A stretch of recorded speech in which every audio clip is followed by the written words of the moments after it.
Islamic audio book আপনাদের সামনে পরিবেশন করছে সিআইএ এর বিন লাদেন ইস্যু ইউনিটের প্রাক্তন প্রধান মাইকেল শোয়ার লিখিত ওসামা বিন লাদেন বইটির বাংলা অনুবাদ সাম্রাজ্যের ত্রাস বইটির অডিও বুক।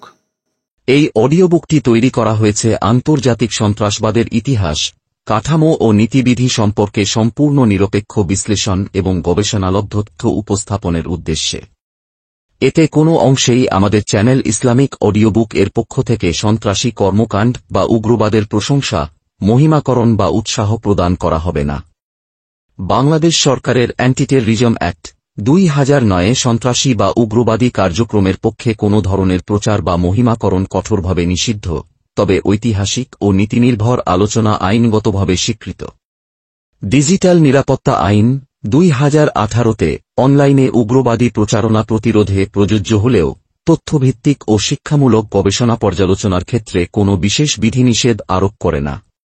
এছাড়া বাংলাদেশের সংবিধান অনুচ্ছেদ 39 অনুযায়ী বাকস্বাধীনতা মৌলিক অধিকার হিসেবে সুরক্ষিত, তবে রাষ্ট্র নিরাপত্তা, জনশৃঙ্খলা রক্ষার নামে যুক্তিসঙ্গত সীমাবদ্ধতা আরোপের সুযোগ রাখে, যা এখানে প্রযোজ্য হবে না, কারণ আমাদের চ্যানেল ইসলামিক অডিও বুক কোনোভাবেই সন্ত্রাসকে সমর্থন করে না এবং এখানে প্রচারিত হবে শুধুমাত্র বইয়ে অন্তর্ভুক্ত বিষয়বস্তু, বিকৃতি ছাড়াই। আজকে যে অধ্যায় থেকে আমরা আলোচনা করব তা হল শিক্ষানবিশ 1979 থেকে 1989। যুগ যুগ পরে এসে ইতিহাসবিদেরাও স্বীকার করতে শুরু করেছে যে সোভিয়েতের বিরুদ্ধে আফগানদের বিজয় মুসলিম বিশ্বে কী ব্যাপক পরিবর্তনের সূচনা করেছিল। অবশ্য গত কয়েক বছর ধরেই অনেকে আফগান যুদ্ধের প্রসঙ্গ তুলে আমেরিকা, বিশেষ করে সিআইএকে অভিযুক্ত করছে। তারা যুক্তি দেখাচ্ছে যে সিআইএ নাকি ওসামা বিন লাদেনকে তৈরি করেছে, তারাই নাকি আজকের জিহাদি আন্দোলনকে গড়ে দিয়েছে, আর এর ফলস্বরূপ নাকি আমেরিকা আজকে নিজেই পিছন থেকে ছুরি খেয়ে চলেছে। তাই যুদ্ধবিগ্রহকে ওয়াসিলা বানিয়ে একাডেমিতে এখন অনেকেই রোনাল্ড রিগানের বহির্বিশ্ব নীতির বিরোধিতা করে। এই বিষয়গুলো ওসামা বিন লাদেনকে অধ্যয়নের সাথে ওতপ্রোতভাবে জড়িয়ে আছে ঠিক, কিন্তু সোভিয়েতের পতনে আমেরিকার তেমন কোনো ভূমিকাই নেই। ওসামা বিন লাদেনকে নিয়ে লেখালেখি করা বেশিরভাগ লোকেরই কোনো ধারণাই নেই যে সোভিয়েতের পরাজয় ওসামার কাছে, ইসলামী আন্দোলনগুলোর কাছে, এমনকি সাধারণভাবে সমস্ত মুসলিমদের কাছে কতটা গুরুত্বপূর্ণ ছিল। আফগান কিংবা অনআফগান সব মুসলমানেরাই যখন বলে যে আফগান যুদ্ধে পরাজয়ী সোভিয়েতের পতন ডেকে এনেছিল, তখন সেটা বাড়িয়ে বলছে মনে হলেও আসলে ব্যাপারটা সত্য। সাথে এটাও সত্যি যে সেই বিজয়ে অনআফগানদের, যেমন আবদুল্লাহ আজমের স্বেচ্ছাসেবী, আল কায়দা ও অন্যান্য গ্রুপগুলোর ভূমিকা ছিল তুলনায় অনেক কম। অনুসন্ধানী সাংবাদিক ক্যামিল তাবিল লিখেছেন, আফগান যুদ্ধ বিজয়ে আফগান মুজাহিদদের তুলনায় আরবদের অবদান হল সমুদ্রের মাঝে পানির ফোঁটার মতো। আমার মতে তিনি ঠিকই লিখেছেন, কিন্তু অবদানে কম বেশি হলেও সোভিয়েত বাহিনীর পরাজয় ছিল গোটা বিশ্বের মুসলিমদের জন্যেই ইসলামের এক বড় সামরিক বিজয়। এটা অবশ্যই কট্টর সেকুলার এবং পশ্চিমা মুসলিমরা বাদে। আর সেই বিজয় ছিল প্রায় অনেক শতাব্দীর পর মুসলিমদের জন্য এক উল্লেখযোগ্য অর্জন। এর মাধ্যমে তারা শতাব্দীকালের আতঙ্ক ও পরাজিত মানসিকতাকে কাটিয়ে ওঠার একটি উপলক্ষ পেয়েছিল। এই বিজয় যে মুসলিমদের পরাজিত মানসিকতা একেবারে চূড়ান্তরূপে দূর করে দিয়েছিল তা কিন্তু নয়, বরং মুসলিমদের এমন মানসিকতা এখনও, অর্থাৎ 2010-11 সালের দিকেও ওসামা বিন লাদেন সহ ইসলামী বিশ্বের নেতাদের জন্য এক বড় সমস্যা। কিন্তু এই বিজয় সেই সব মুসলিমদেরকে একটি ভিত্তি দিয়েছিল যারা মুসলিমদেরকে সশস্ত্র জিহাদে অংশ নিয়ে মুসলিমদের ভূমিগুলো থেকে আল্লাহর শত্রুদেরকে হাঁটানোর দিকে আহ্বান করতেন। মস্কো যখনই সৈন্য প্রত্যাহার করে নেয়, যা ছিল মূলত আফগান মুজাহিদদেরই অবদান, তখনই তা স্পষ্ট করে দেয় যে মুসলিমদের ভূমিতে কোনো আগ্রাসী বাহিনীর আক্রমণের বিরুদ্ধে মুসলিমেরা আত্মরক্ষামূলক জিহাদ শুরু করতে পারে, এমনকি শেষমেশ বিজয়ীও হতে পারে। শুরুর দিকে ওসামা বিন লাদেন আফগান জিহাদকেই তার আত্মরক্ষামূলক জিহাদের উদাহরণ বানাতেন। এরপর 2003-এ যখন আমেরিকার নেতৃত্বে ইরাকে আক্রমণ চালানো হলো, তখন আর আগের উদাহরণের প্রয়োজন হলো না। ইরাক আক্রমণ একেবারে অখণ্ডনীয়ভাবে কুরআনে বর্ণিত আত্মরক্ষামূলক জিহাদের ক্ষেত্র প্রস্তুত করে দিয়েছিল। আগমন 1979 সালের ডিসেম্বরে সোভিয়েত আগ্রাসনের পর ওসামা বিন লাদেন যখন পাকিস্তান গিয়ে পৌঁছন, তখন তার নিজের লক্ষ্য উদ্দেশ্য সম্পর্কে যে খুব ভালো ধারণা ছিল তেমনটা নয়। প্রাথমিকভাবে শুধু এতটুকুই তার মাথায় ছিল যে তিনি আফগান মুসলিমদেরকে তার সম্পদ দিয়ে সাহায্য করবেন। তবে আফগান জিহাদে ওসামার অংশগ্রহণ নিয়ে যে প্রশ্নটা অহরহ সামনে আসে, সেটা হলো তিনি ঠিক কখন পাকিস্তানে গিয়ে পৌঁছিয়েছিলেন। আর এই ব্যাপারে ওসামা নিজে বলেছিলেন যে তিনি এক সলাতের সময় প্রথম সোভিয়েত আগ্রাসনের খবর পান, আর খবর পেয়েই 1979 এর বছর ফুরাবার আগেই তিনি পাকিস্তানে পৌঁছিয়ে যান। এই হিসেবে সেটা ছিল সোভিয়েতের আগ্রাসনের মাত্র 5 দিনের মধ্যে। নোট: আফগানিস্তানে সোভিয়েত আক্রমণ শুরু হয়েছিল 1979 সালের 24 থেকে 26 ডিসেম্বরের মধ্যে। নাজওয়ার বোন পরে জানিয়েছিলেন যে ওসামা খুব দ্রুত বেরিয়ে গিয়েছিলেন, পরিবারকে ঘটা করে বিদায় বলার সুযোগও দেননি।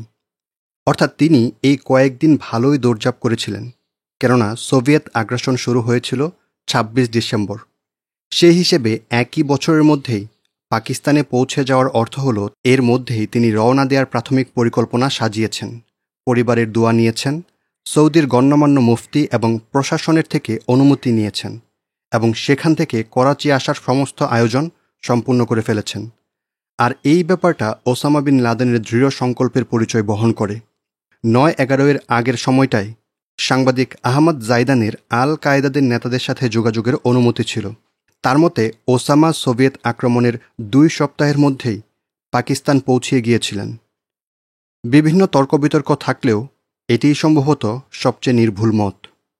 ওসামা বিন লাদেন প্রথমে লাহোরে যান ও পাকিস্তান জামায়াতে ইসলামীর তৎকালীন আমির কাজী হুসাইন আহমেদের সাথে সাক্ষাৎ করে তাকে জানান যে তিনি সোভিয়েত আগ্রাসনের বিরুদ্ধে মুজাহিদদেরকে সাহায্য করতে চান।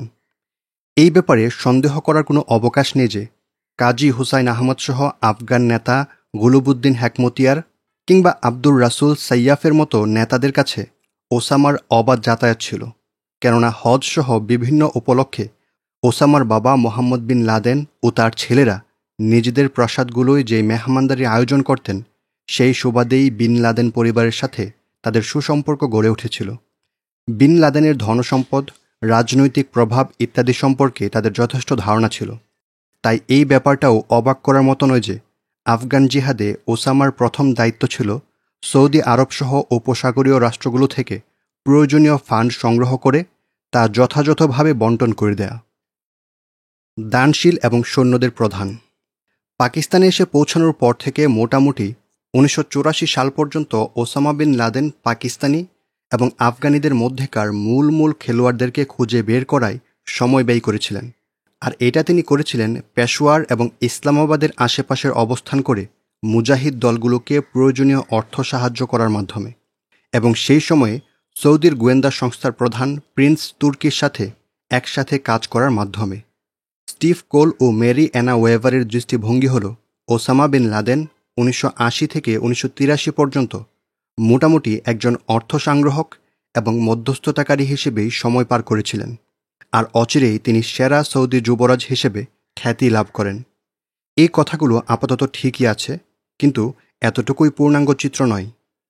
আরব উপসাগরের ওপার থেকে পাকিস্তানে ওসামা বিন লাদেনের অর্থ আদান প্রদানের এই কাজ পরবর্তীতে আফগানের চূড়ান্ত বিজয় পর্যন্ত এনে দিয়েছিল। তাছাড়া এটা ছিল তার নিজের জন্যও এক দুর্লভ অভিজ্ঞতা।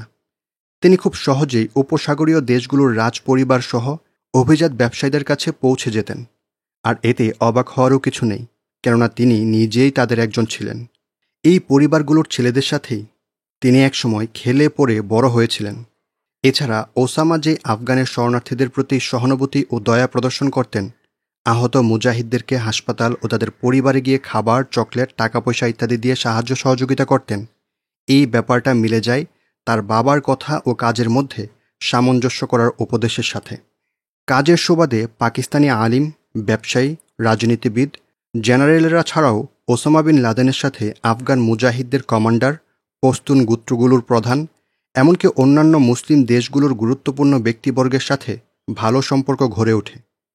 এর আগে সৌদিতে বাবার কোম্পানির কাজে তিনি যে বিভিন্ন দেশের শ্রমিকদের সাথে মিশেছিলেন, এটা ছিল তার চেয়েও বড় মাপের অভিজ্ঞতা। এভাবে তিনি মুসলিম বিশ্বের সত্যিকার বৈচিত্র্য যেন আরও গভীরভাবে উপলব্ধি করতে পেরেছিলেন। সমস্ত মুসলিমরাই সৌদিদের মতো আচরণ করে না। এই উপলব্ধি আর এর মধ্যে ধৈর্যের যে অসীম প্রণোদনা, এই বিষয়গুলোই পরবর্তীতে ওসামা বিন লাদেনের বিজয় এনে দিয়েছিল। এই সময়টায় ওসামা বিন লাদেন সৌদিদের সাথে মিলে কিভাবে কাজ করেছেন সেটা যাচাই করা মুশকিল। প্রিন্স তুর্কি তো দাবি করেছে যে আফগান যুদ্ধের সময়কালে ওসামা বিন লাদেনের সাথে নাকি তার স্রেফ অল্প দু একবার সাক্ষাৎ হয়েছিল, আর তিনি সৌদি ন্যারেটিভের মূল ভাব বজায় রেখেই ওসামাকে শান্ত, বন্ধুবৎসল, ভদ্র হিসেবেই বর্ণনা করেন। তার ভাষায় ওসামা কথা বলতেন খুবই নম্রভাবে, কিন্তু ছিলেন বলিষ্ঠ জবানের মানুষ। ৯-১১ পরবর্তী সময়ে প্রিন্স তুর্কি নিজের সমস্ত বিবৃতিতে এই ব্যাপারটা জোর দিয়ে বলতে ভুলতেন না যে ওসামা বিন লাদেন কখনোই, অর্থাৎ সৌদি সরকারের কোনো অফিসিয়াল পদে ছিলেন না। তবে আমার ধারণা প্রিন্স তুর্কির সাথে ওসামার কাজের ব্যাপারে আমরা আরও সঠিক তথ্য পাব জেনারেল ইন্টেলিজেন্স ডিরেক্টরেট বা জিআইডি এর সাবেক স্টাফ প্রধান আহমদ বাদিবের কাছে। তার আরেক পরিচয় হল তিনি ছিলেন ওসামা বিন লাদেনের জেদ্দার স্কুলের প্রাক্তন বায়োলজি শিক্ষক।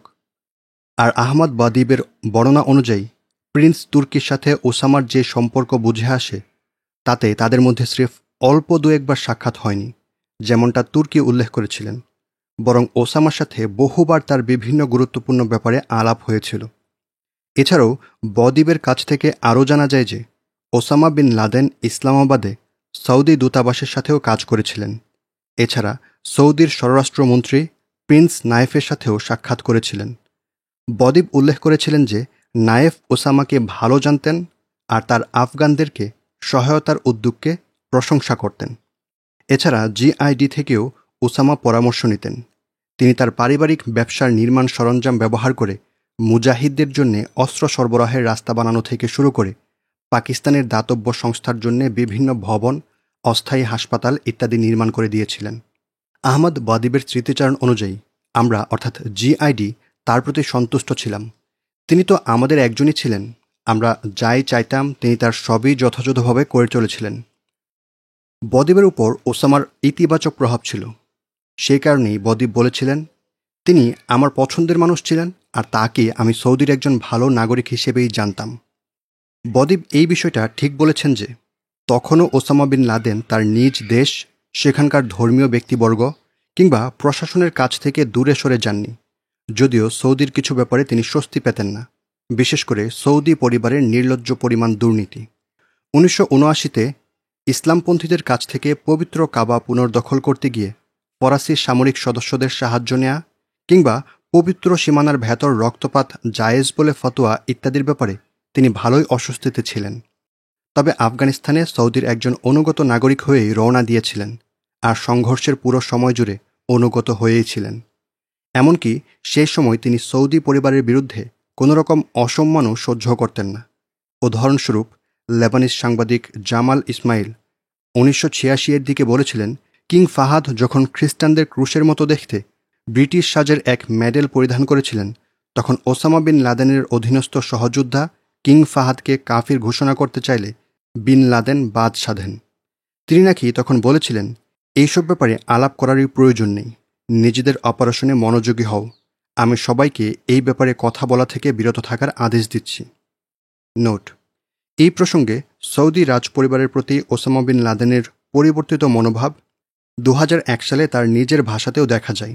একজন পাকিস্তানি সাংবাদিককে ওসামা বলেছিলেন, যখন উম্মাহ ধ্বংসের দ্বারপ্রান্তে ছিল তখন মুসলিম উম্মার প্রতিনিধিত্ব, অর্থাৎ ব্যঙ্গাত্মক অর্থে স্বীয় ঈমান থেকে মুখ ফিরিয়ে নিয়েছিলেন এবং খ্রিস্টান ধর্মের প্রতি সমর্থন দিয়েছিলেন। তার গলায় ক্রুশ ঝুলতে দেখা গিয়েছিল। নোট শেষ হচ্ছে। এমন প্রতিক্রিয়া থেকে বোঝা যায় যে সৌদি ন্যারেটিভের বর্ণিত 1990 থেকে 91 পরবর্তী ওসামা বিন লাদেনের এক বিরাট অংশই সত্য ছিল। সে সময় ওসামা ছিল সৌদি সিস্টেমের পোস্টার বয়।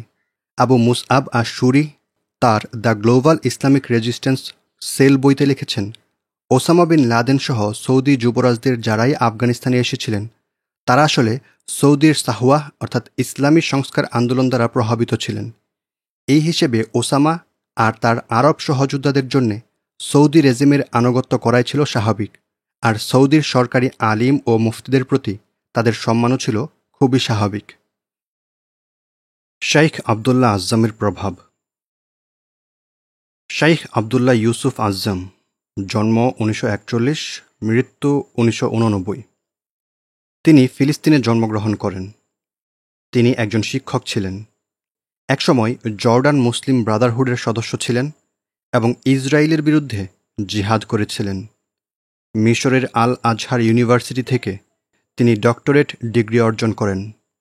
1980 সালে তিনি তার পরিবারসহ সৌদি আরবে চলে যান এবং জেদ্দার কিং আবদুল আজিজ ইউনিভার্সিটিতে অধ্যাপনা শুরু করেন। 1981 সালে তিনি ইসলামাবাদের আন্তর্জাতিক ইসলামী ইউনিভার্সিটির একটি পদে কাজ করতে শুরু করেন। সেখান থেকে 1986 গ্রীষ্মে ইস্তফা দিয়ে তিনি পুরোপুরিভাবে আফগান জিহাদে মনোনিবেশ করেন। শাইখ আবদুল্লাহ আজ্জাম সোভিয়েত বাহিনীর বিরুদ্ধে জিহাদে একজন অগ্রবর্তী আলিম ছিলেন। এই সময় তার কলমে এমন সব লিখনী উঠে আসে যা আধুনিক বিশ্বের জিহাদি আন্দোলনগুলোর তাত্ত্বিক ভিত্তি হিসেবে পরিগণিত হয়। একজন বিশ্লেষক তার সম্পর্কে লেখেন, আবদুল্লাহ আজ্জাম সেই সব গুটি কয়েক আলিমদের একজন যারা তাদের কথাকে কাজে রূপান্তরিত করেছিলেন।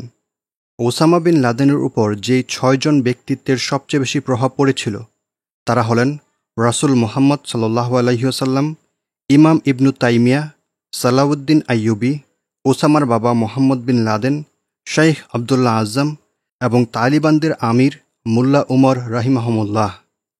তাদের এমন প্রভাবের এক সাধারণ কারণ আছে। প্রত্যেকেরই কথা আর কাজের মিল ছিল।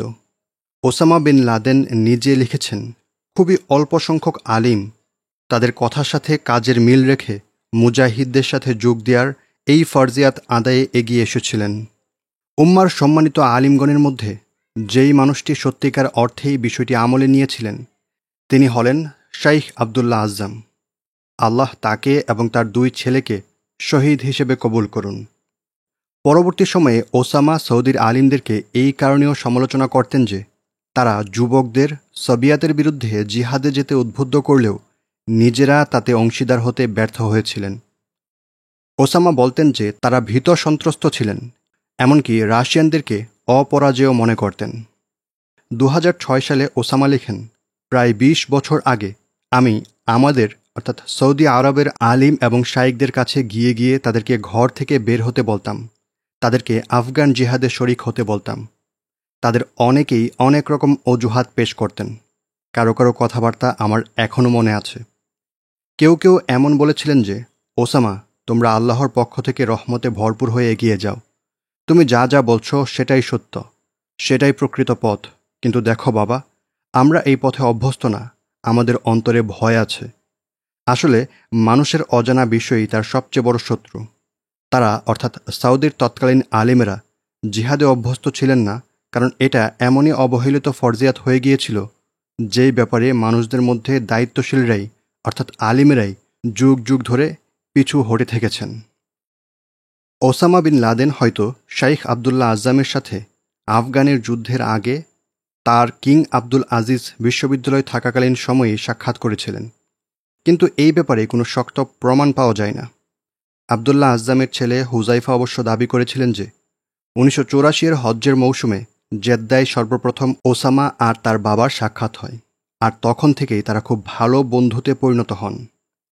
তাদের সম্পর্ক গভীর ছিল, এমনকি অনেকে সেটাকে উৎসাহবাঞ্জক টেনে বাবা ছেলের সম্পর্কের মতো বর্ণনা করেন। কিন্তু এইটাকে বরং গুরু শিষ্য সম্পর্ক বললেই সবচেয়ে জুৎসই হয়। আবদুল্লাহ আজ্জামকে ওসামা যথেষ্ট শ্রদ্ধা করতেন, এমনকি প্রথম দিকে তাকে প্রশ্নাতীত ব্যক্তিত্বও ভাবতেন। কিন্তু তিনি কখনোই তার শিক্ষকের একেবারে চূড়ান্ত অনুগত ভৃত্যে পরিণত হননি। জীবনের প্রতিটি সময়ে প্রতিটি ক্ষেত্রেই যখন ওসামার কিছু শেখার প্রয়োজন হতো তখন তিনি সেই ব্যাপারে অভিজ্ঞ মানুষদের শিষ্য বনে যেতে কার্পণ্য করতেন না, হোক সেটা কনস্ট্রাকশন কাজে, সামরিক কমান্ডে কিংবা সংগঠন তৈরিতে। কিন্তু এমন শিষ্যত্ব গ্রহণ কখনোই তার দুর্বলতা কিংবা ব্যক্তিত্বহীনতার পরিচয়ক ছিল না, বরং সেটা ছিল কোনো নির্দিষ্ট ক্ষেত্রে নিজেকে নেতৃত্বযোগ্য করে তুলতে ওসামা বিন লাদেনের পন্থা। তাছাড়া যেই সব ক্ষেত্রে তার নেতৃত্ব দেওয়ার কোনো অভিপ্রায় ছিল না সেই সব ক্ষেত্রের কাজে তিনি জড়াতেনও না। তার সোভিয়েত বিরোধী যুদ্ধে সহকর্মী শাইখ মুসা আল কার্নি 2006 সালে বলেন, ওসামা এমন মানুষ ছিলেন যিনি প্রভাবিত করতেন, সহজে প্রভাবিত হতেন না। আফগানিস্তানে জিহাদ করতে যাবার আগে অনেকেই তাকে যেতে নিষেধ করেছিলেন। অনেকেই বলেছিল যেন তিনি নিজের দেশে থেকে যান আর যেন বড়জোর আর্থিক সাহায্যে সীমাবদ্ধ থাকেন। কিন্তু ওসামা এতেই সন্তুষ্ট থাকতে পারেননি। তিনি স্রেফ একজন অনুসারী হয়ে থাকতে চাননি, বরং একজন অগ্রদূত হতে চেয়েছিলেন। তার মধ্যে কোনো জড়তা কিংবা ভীরুতা ছিল না। ওসামা এমন একজন মানুষ ছিলেন যিনি মৃত্যুকে ভালোবাসতেন, মৃত্যুকে খুঁজে ফেরতেন, শহীদ হতে চাইতেন। মাকতাব আল খাদামাত প্রতিষ্ঠা। 1984 সালের দিকে আবদুল্লাহ আজম, ওসামা বিন লাদেন এবং আবদুল্লাহ আজমের জামাতা আবদুল্লাহ আনাস মিলে মাকতাব আল খাদামাত বা এমকে কিংবা একটি সেবা সংঘ গড়ে তোলেন। শাইখ আবদুল্লাহ আজমকে এর প্রধান হিসেবে রাখা হয়, কিন্তু ওসামা বিন লাদেনই মূলত এমকে এর পরিচালনার যাবতীয় খরচ বহন করতেন, যেটা বছরে ছিল প্রায় $3 লক্ষ, অর্থাৎ 2,30,00,000 টাকার বেশি। এছাড়াও ওসামা বিন লাদেন পেশোয়ারে 50-60টা আরব পরিবারকে দেখভালের জন্য শাইখ আবদুল্লাহ আজমকে প্রয়োজনীয় ভরণপোষণ দিতেও সম্মত হয়েছিলেন। ওইসব আরব পরিবারের পুরুষেরা এমকে এর বিভিন্ন কাজে পুরো সময় দিতেন।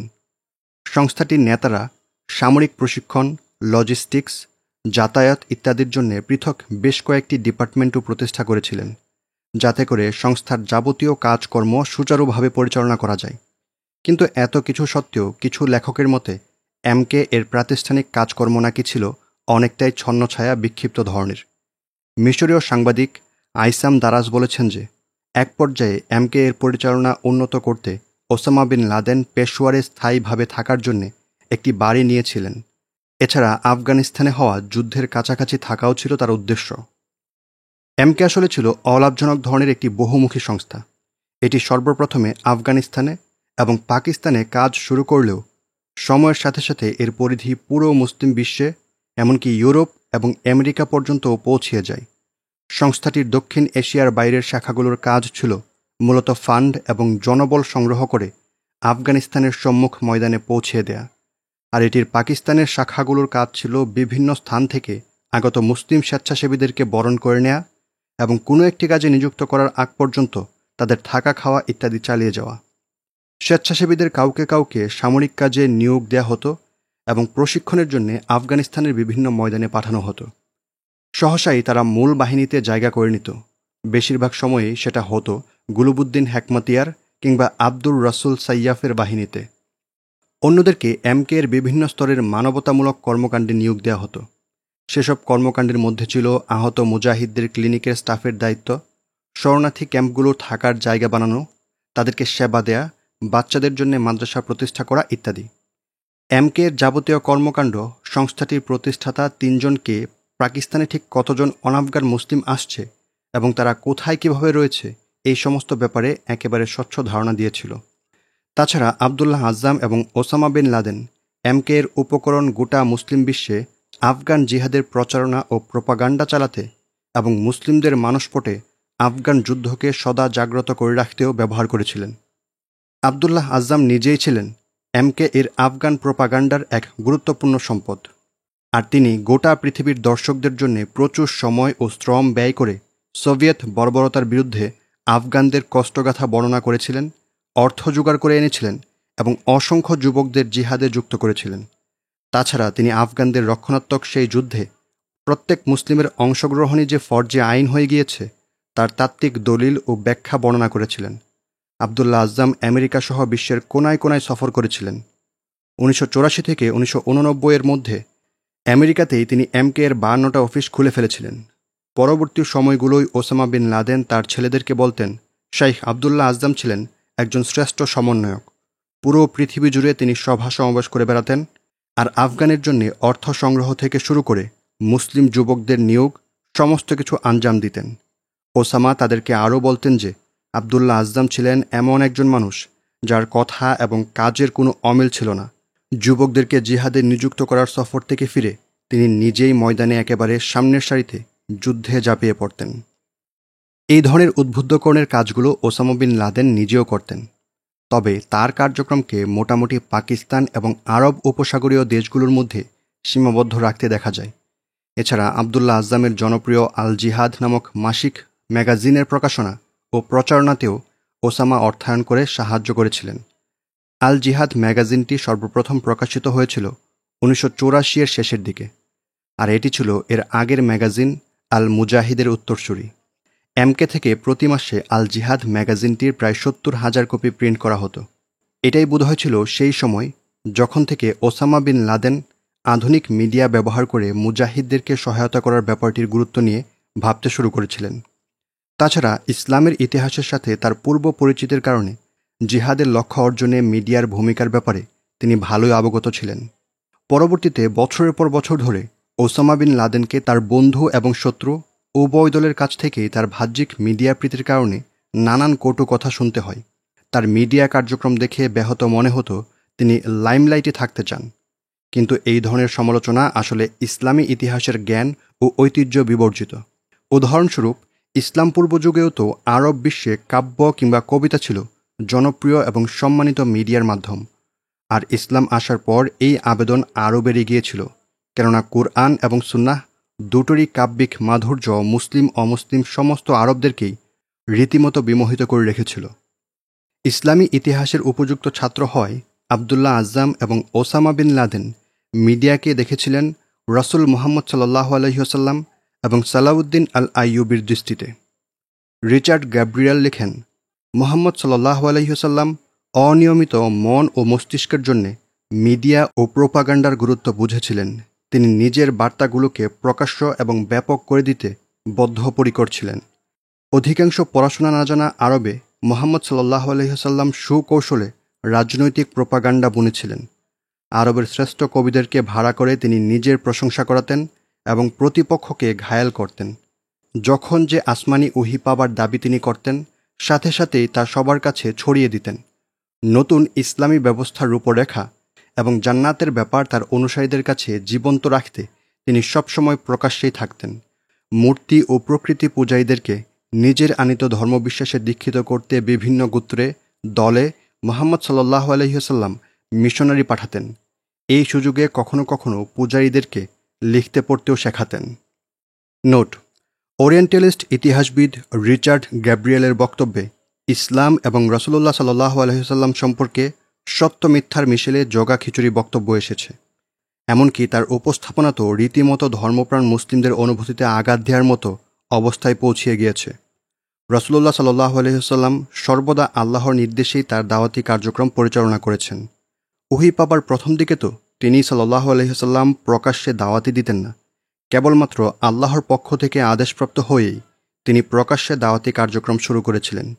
এই বিষয়গুলো রিচার্ডের বক্তব্য অনিয়মিত মন ও মস্তিষ্কের জন্যে মিডিয়া এবং প্রোপাগান্ডার গুরুত্ব বুঝতে পেরেছিলেন, কিংবা সুকৌশলে রাজনৈতিক প্রোপাগান্ডা বুনেছিলেন ইত্যাদি উপস্থাপনার সাথে সাংঘর্ষিক। তাছাড়া সাহাবাদের মন আদৌ অনিয়মিত, যেমনটা রিচার্ডের ভাষায় আনকমিটেড ছিল না। মক্কায় ঈমান আনার পর তো সাহাবাদের উপর চরম নির্যাতন নেমে এসেছিল, কিন্তু তারা ঈমান ধরে রেখেছিলেন। আর মদিনার আনসারি সাহাবারা তো শুরু থেকেই রাসূলুল্লাহ সাল্লাল্লাহু আলাইহি ওয়াসাল্লামের নেতৃত্বে নিজেদের জানমাল দিয়ে যুদ্ধ করতে ওয়াদাবদ্ধ হয়েছিলেন।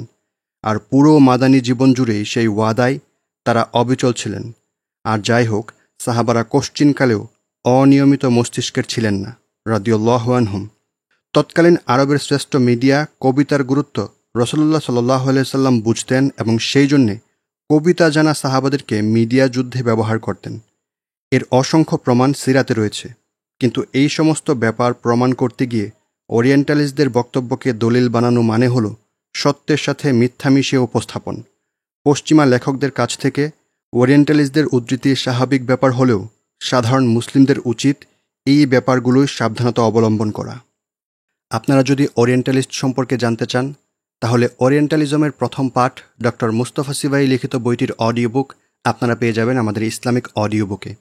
এছাড়াও আপনারা যদি বুদ্ধিবৃত্তিক ক্রুসেড বা বুদ্ধিবৃত্তিক গাজুয়া সম্পর্কে জানতে চান, তাহলে বুদ্ধিবৃত্তিক যুদ্ধের ইতিবৃত্ত এবং বুদ্ধিবৃত্তিক ক্রুসেড এই দুইটি বইয়ের অডিও বুক আপনারা আমাদের ইসলামিক অডিও বুক থেকে শুনতে পারেন।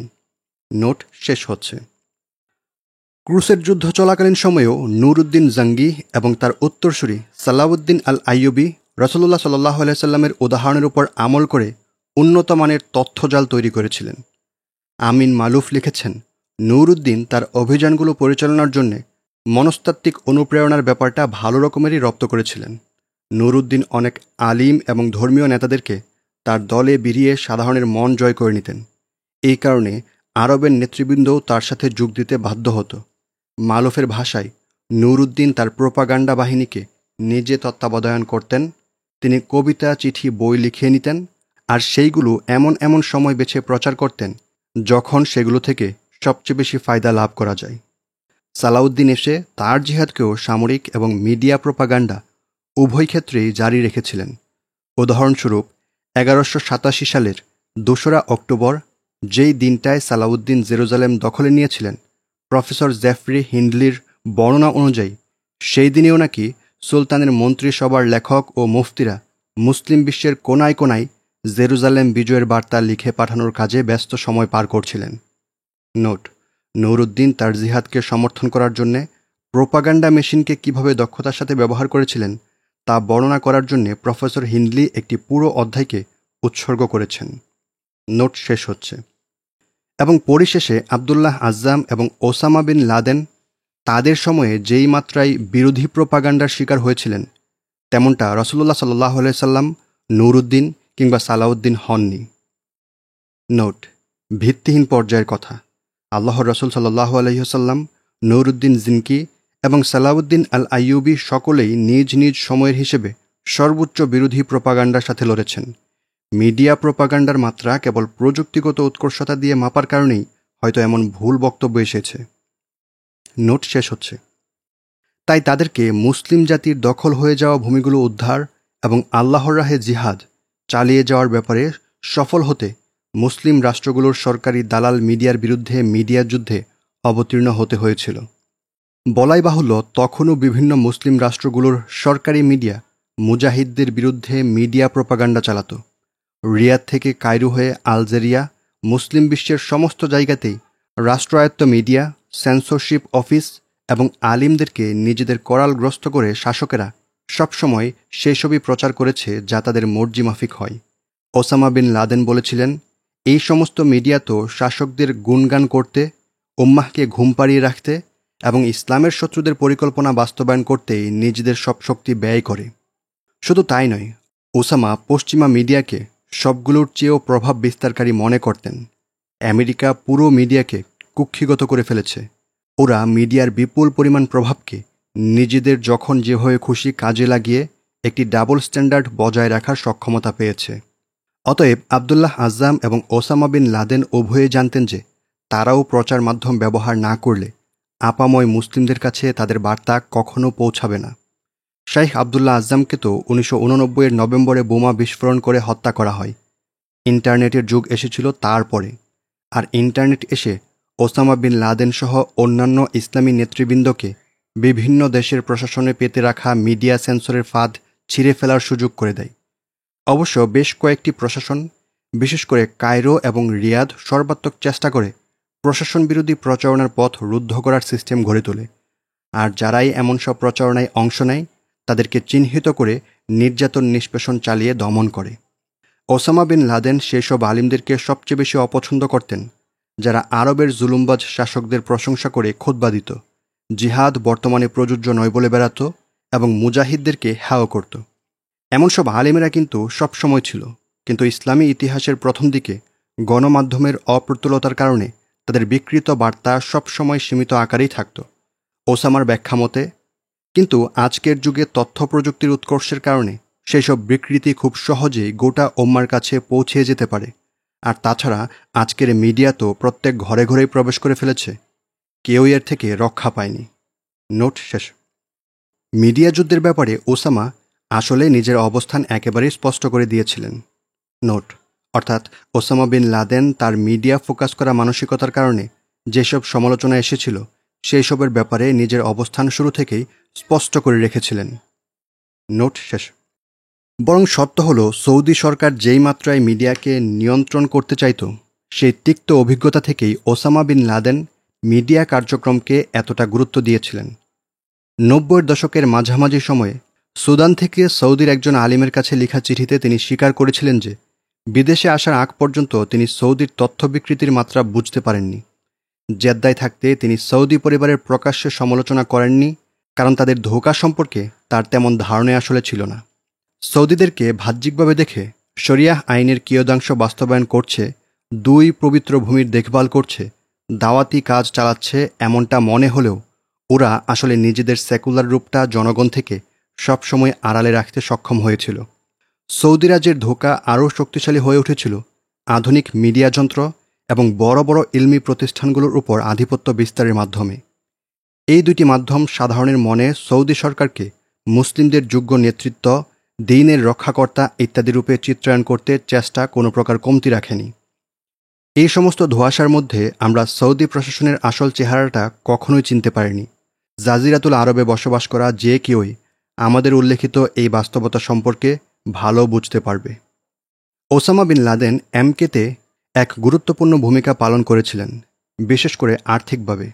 আর সেখানে নিজের অভিজ্ঞতা থেকে তিনি যে শিক্ষা নিয়েছিলেন তার মধ্যে ছিল সুনিপুণ ব্যবস্থাপনা এবং মিডিয়া যুদ্ধের যাবতীয় কৌশল রপ্ত করা। এমকের মানবিক যেসব কার্যক্রম ছিল, যেমন ক্লিনিক চালানো, শরণার্থীদের সেবা শিক্ষা ইত্যাদির ব্যবস্থা করা, এগুলো বিন লাদেন পরবর্তীতে আল কায়েদায় নিয়ে আসেননি। তিনি যে এই সমস্ত কার্যক্রমের বিরোধী ছিলেন তা কিন্তু নয়। সৌদিতে, সুদানে, আফগানিস্তানে বরং তার দানশীলতা, পরোপকারিতার কথা সর্বজনন বিদিত।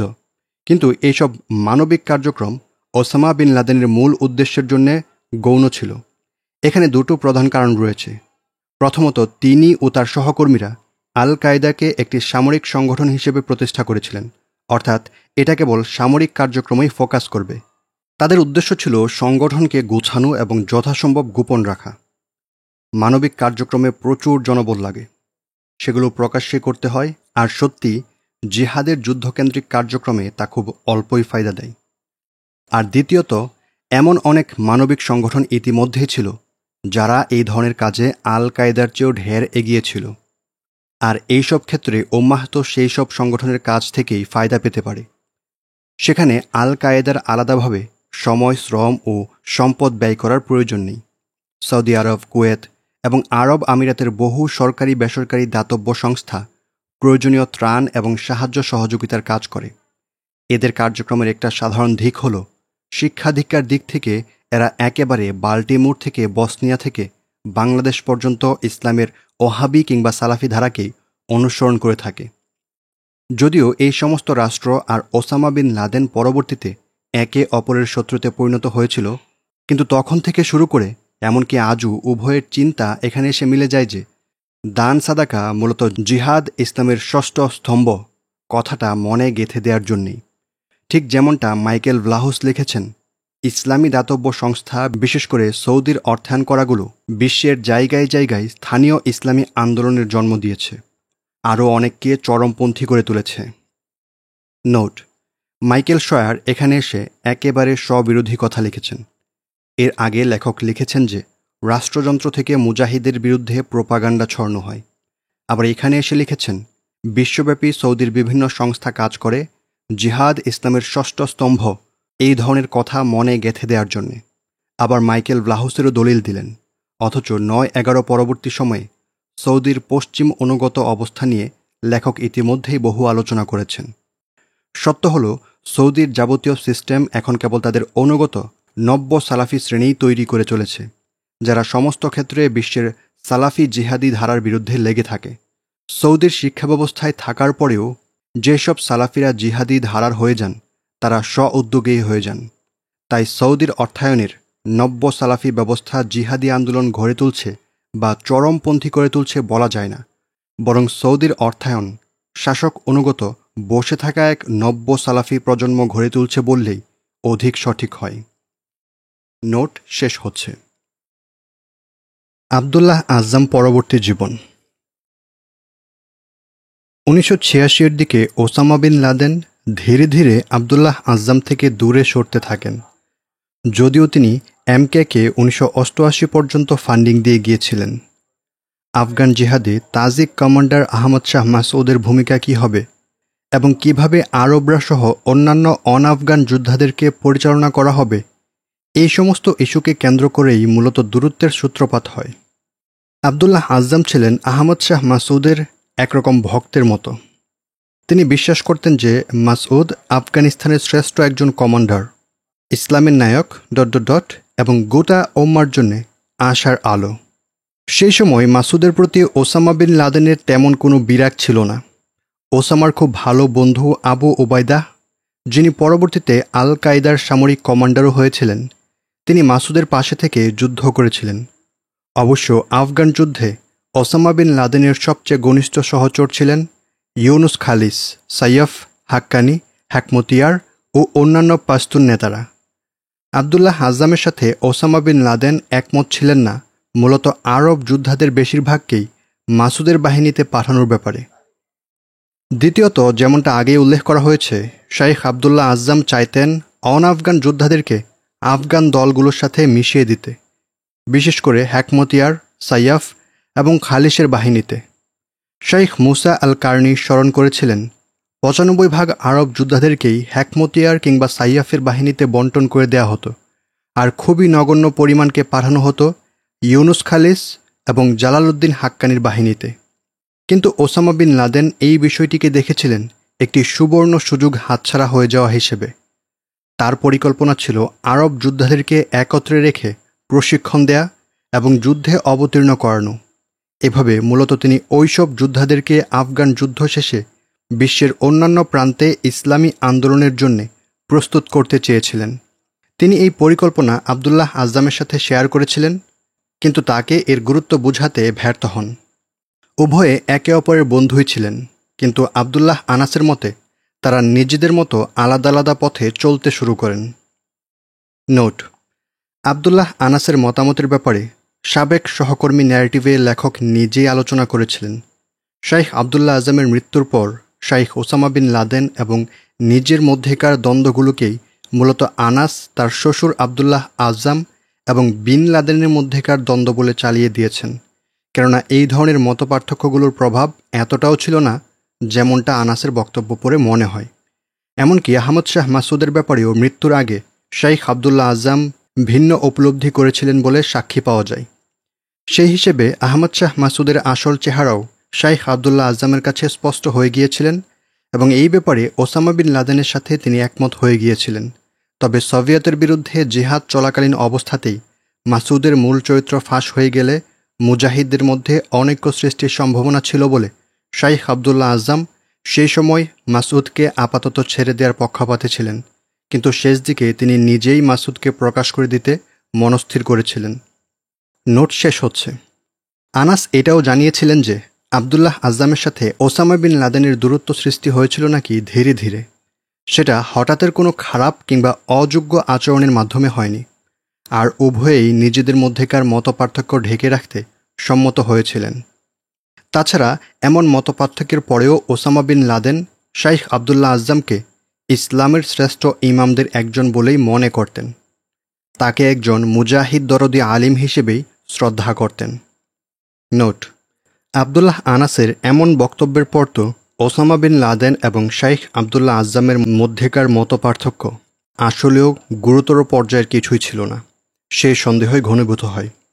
তাছাড়া ওসামা বিন লাদেনের সহকর্মী ও ছাত্রদের থেকে পরবর্তীতে এমন জানা যায় যে প্রথম দিকে আরব মুজাহিদদের নিয়ে মতপার্থক্য হলেও জাজি যুদ্ধের পর তা ঘুচে গিয়েছিল। জাজির পরে শাইখ আবদুল্লাহ আজ্জাম আলাদা আরব বাহিনীর ব্যাপারে ওসামা বিন লাদেনের সাথে ঐক্যমত্য হয়ে গিয়েছিলেন। তাছাড়া খেয়াল করলে দেখা যায় এই সমস্ত মতপার্থক্য ছিল জিহাদের পুঙ্খানুপুঙ্খ কর্মকৌশল নির্ধারণের মতো ব্যাপারগুলো নিয়ে, আর এই ব্যাপারগুলোই মতপার্থক্য হওয়া খুবই স্বাভাবিক। স্রেফ এইগুলোকে কেন্দ্র করে শাইখ আবদুল্লাহ আজ্জাম এবং ওসামা বিন লাদেনের মধ্যে ক্রমান্বয়ে দূরত্ব সৃষ্টি হওয়ার গল্প অতিরঞ্জন ছাড়া কিছুই নয়। তাও সেটা বোনা হয়েছে সেই একজনের কথার উপর ভিত্তি করে যে কিনা আবদুল্লাহ আজ্জামের পর নেতৃত্বের দিক থেকে ওসামা বিন লাদেনের অন্যতম প্রধান প্রতিদ্বন্দ্বী ছিলেন। নোট শেষ হচ্ছে। ওসামা বিন লাদেন প্রকাশ্যে এই কথা বলেছিলেন যে ১৯৮৬ থেকে ৮৭-এর দিকে আফগানিস্তানের পাকতিয়া অঞ্চলের পাহাড়ে আরব যোদ্ধাদের ইউনিট পুরোপুরি প্রস্তুত হওয়ার আগেই ট্রেনিং অসম্পূর্ণ অবস্থাতেই শাইখ আবদুল্লাহ আজ্জাম কোট আমাদের কাছে নবীন যোদ্ধাদেরকে পাঠিয়ে দিচ্ছিলেন আনকোট। 1989 শাইখ আবদুল্লাহ আজম আর তার 2 ছেলেকে হত্যার ঘটনা বিন লাদেন ঘটিয়েছিলেন এমন কথার পক্ষে কিছু ফালতু গুজব ছাড়া সত্যিকার কোনো তথ্য প্রমাণ খুঁজে পাওয়া যায় না। নোট: এমনকি শাইখ আবদুল্লাহ আজমের স্ত্রীও তার স্বামী ও 2 সন্তানের শাহাদাতের পর ওসামা বিন লাদেনের জড়িত থাকার সম্ভাবনা উড়িয়ে দিয়েছিলেন। আল জাজিরার 2 পর্বের ডকুমেন্টারি আই নিউ বিন লাদেনে শাইখের স্ত্রীর দেয়া সাক্ষাৎকারে বিষয়টি এসেছিল। যোদ্ধা ইঞ্জিনিয়ার ওসামা বিন লাদেন যখন আফগানিস্তানের অভ্যন্তরে গিয়ে কাজ করতে মনস্থিত করেন, স্বাভাবিকভাবেই তিনি কনস্ট্রাকশনের কাজ দিয়ে শুরু করেন। পরবর্তীতে তিনি বলতেন যে সোভিয়েতদের বোমা বর্ষণের বর্বরতা দেখার পর তিনি সৌদি আরব থেকে কনস্ট্রাকশনের যন্ত্রপাতি আফগানিস্তানে নিয়ে আসার সিদ্ধান্ত নিয়েছিলেন। এমনকি সেইগুলোর মধ্যে bulldozer, loader, dump truck, trench digger সহ ভারী ভারী সব যন্ত্রপাতিও ছিল। 1997-এ ওসামা বিন লাদেন CNN এর সাংবাদিক পিটার আর্নেটকে বলেছিলেন যে আল্লাহর রহমতে আমরা অনেকগুলো সুড়ঙ্গ তৈরি করেছিলাম। সেগুলোর কিছু কিছুতে আমরা গুদাম বানিয়েছিলাম আর বাকিগুলোই বানিয়েছিলাম হাসপাতাল। তাছাড়া আমরা আল্লাহর ইচ্ছায় বেশ কিছু রাস্তাও বানিয়েছিলাম। সেই রাস্তাগুলোর একটি দিয়েই আজকে রাতে আপনারা আমাদের এখানে এসেছেন। একসময়ের মুজাহিদ এবং পরবর্তীতে আল কায়দা নেতার শক্ত সমালোচক বনে যাওয়া হাশিম আল মাক্কিও ওসামা বিন লাদেনের এই সমস্ত কাজের প্রশংসা করেছিলেন। 1994 সালে তিনি লিখেছিলেন, এখন হয়তো সবাই ব্যাপারটা বুঝতে শুরু করেছে যে পাহাড়ের মধ্যে গুহা কিংবা মাটির নিচে সুড়ঙ্গপথ তৈরি করে কিভাবে অনেক শক্তিশালী বিমান বাহিনীকেও ঘায়েল করে ফেলা যায়, অথচ এইগুলো অল্প খরচে আদিকালের কৌশল। যুদ্ধের দুর্বল পক্ষকে সবসময় খননের উপরেই জোর দিতে হয়। বিশ্বখ্যাত সমরবিদ শান জু তো সেই 2000 বছর আগেই বলে গিয়েছিলেন যে যদি তুমি দুর্বল হও তবে মাটির গভীরে খনন করে ঢুকে যাও, আর যখন তুমি শক্তিশালী হয়ে ওঠো তখন ঈগলের মতো উপর থেকে আক্রমণ করো। ওসামা বিন লাদেন নিজেই বর্ণনা করেছিলেন, সোভিয়েত আক্রমণের নিচে কনস্ট্রাকশনের কাজ চালিয়ে যাওয়া অনেক কষ্টসাধ্য ছিল, কিন্তু তবুও তিনি তা চালিয়ে গিয়েছিলেন। এটার এক ব্যাপক প্রভাব পড়েছিল।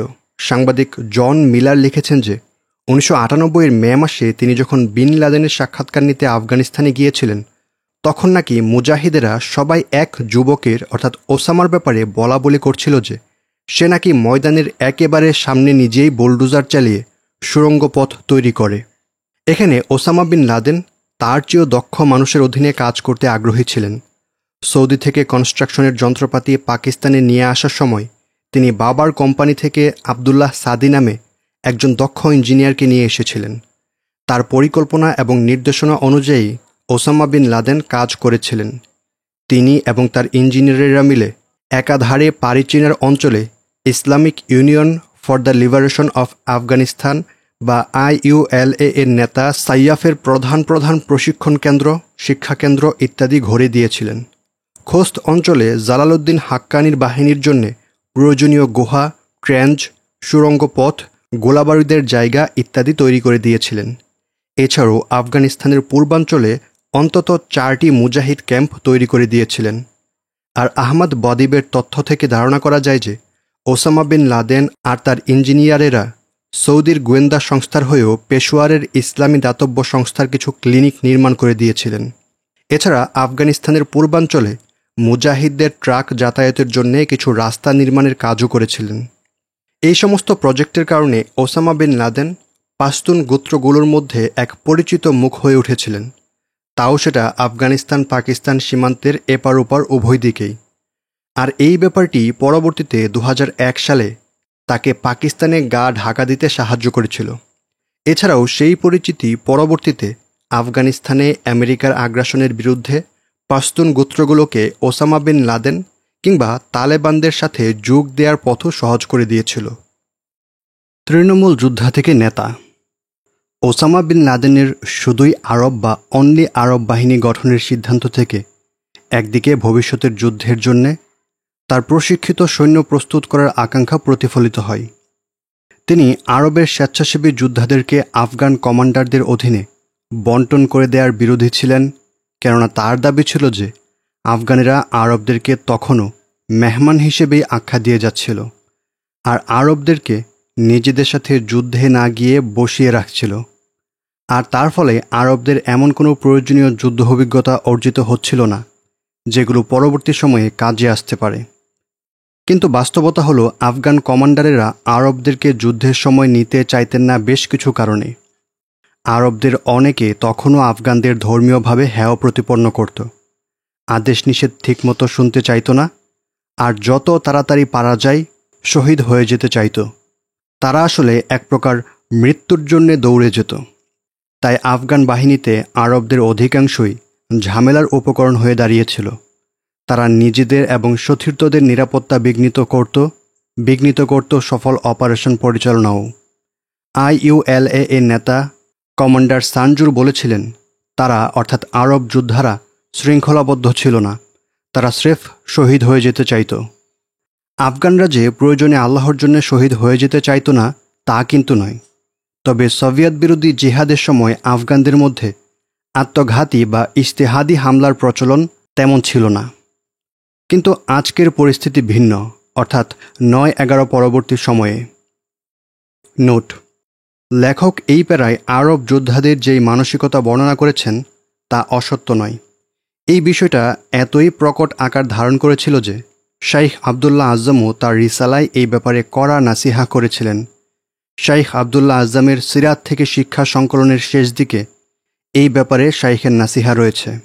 তবে শাইখ আবদুল্লাহ আজম এবং ওসামা বিন লাদেনের প্রচেষ্টায় এমন অবস্থা পরবর্তীতে সংশোধন হয়ে গিয়েছিল। নোট শেষ হচ্ছে। শুধুই আরব বাহিনী গঠন করার আগে তাদের ট্রেনিং, প্রয়োজনীয় সাপ্লাই এবং অপারেশন পরিচালনার জন্য ওসামা বিন লাদেনের প্রয়োজন ছিল আফগানিস্তানের ভেতরে একটি ঘাঁটি। এই ব্যাপারে তিনি IULA এর প্রধান আব্দুর রাসুল সাইয়াফের শরণাপন্ন হন। আফগান নেতাদের মধ্যে আব্দুর রাসুল সাইয়াফ সৌদি প্রশাসন এবং গোয়েন্দা সংস্থার সবচেয়ে ঘনিষ্ঠ। আইসাম দারাজ লিখেছিলেন যে ওসামা 1984 সালের কোনো এক সময়ে সাইয়াফের সাথে সাক্ষাৎ করেন এবং IULA এর আওতাধীন এলাকা পাকতিয়া প্রদেশের জাজি পর্বতাঞ্চলে একটি শুধুই আরব ক্যাম্প খোলার অনুমতি চান। সাইয়াফ রাজি হয়েছিলেন, কিন্তু এর কারণ ঠিক ধরতে পারেননি। সেই ক্যাম্প নির্মাণের কাজ শুরু করতে করতে সময় 1985-এর শেষ ভাগে গড়িয়ে গিয়েছিল। ক্যাম্পটির নাম দেয়া হয়েছিল মাদ্রাসাতুল আনসার বা আল মাসাদা।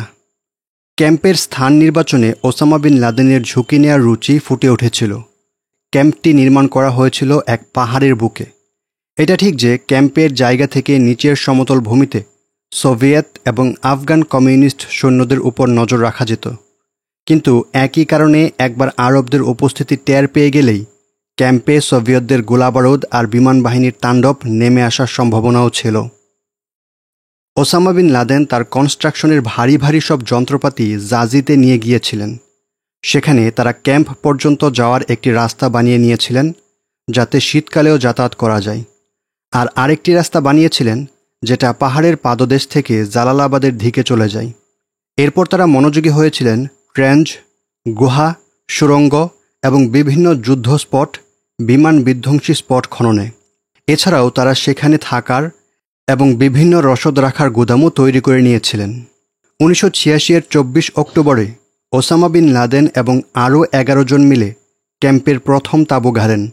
সেই 11 জনের মধ্যে এমন 2 জন মিশরীয় ছিলেন যাদের উল্লেখযোগ্য পরিমাণ সামরিক অভিজ্ঞতা ছিল, আবু ওবায়দাহ আল পানশিরি এবং আবু হাফস আল মিশরি। সেই সময় থেকে 1987-এর এপ্রিলের মধ্যেই ক্যাম্পের 7 থেকে 8টা ভবন দাঁড়িয়ে গিয়েছিল এবং সেখানে যোদ্ধার সংখ্যা প্রায় 70-এ গিয়ে ঠেকেছিল।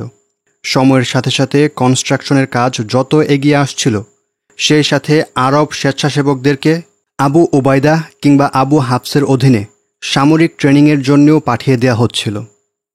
কিছু অংশকে পাকিস্তান সীমান্তের নিকটে সাইয়াফের ক্যাম্পেও পাঠানো হতো।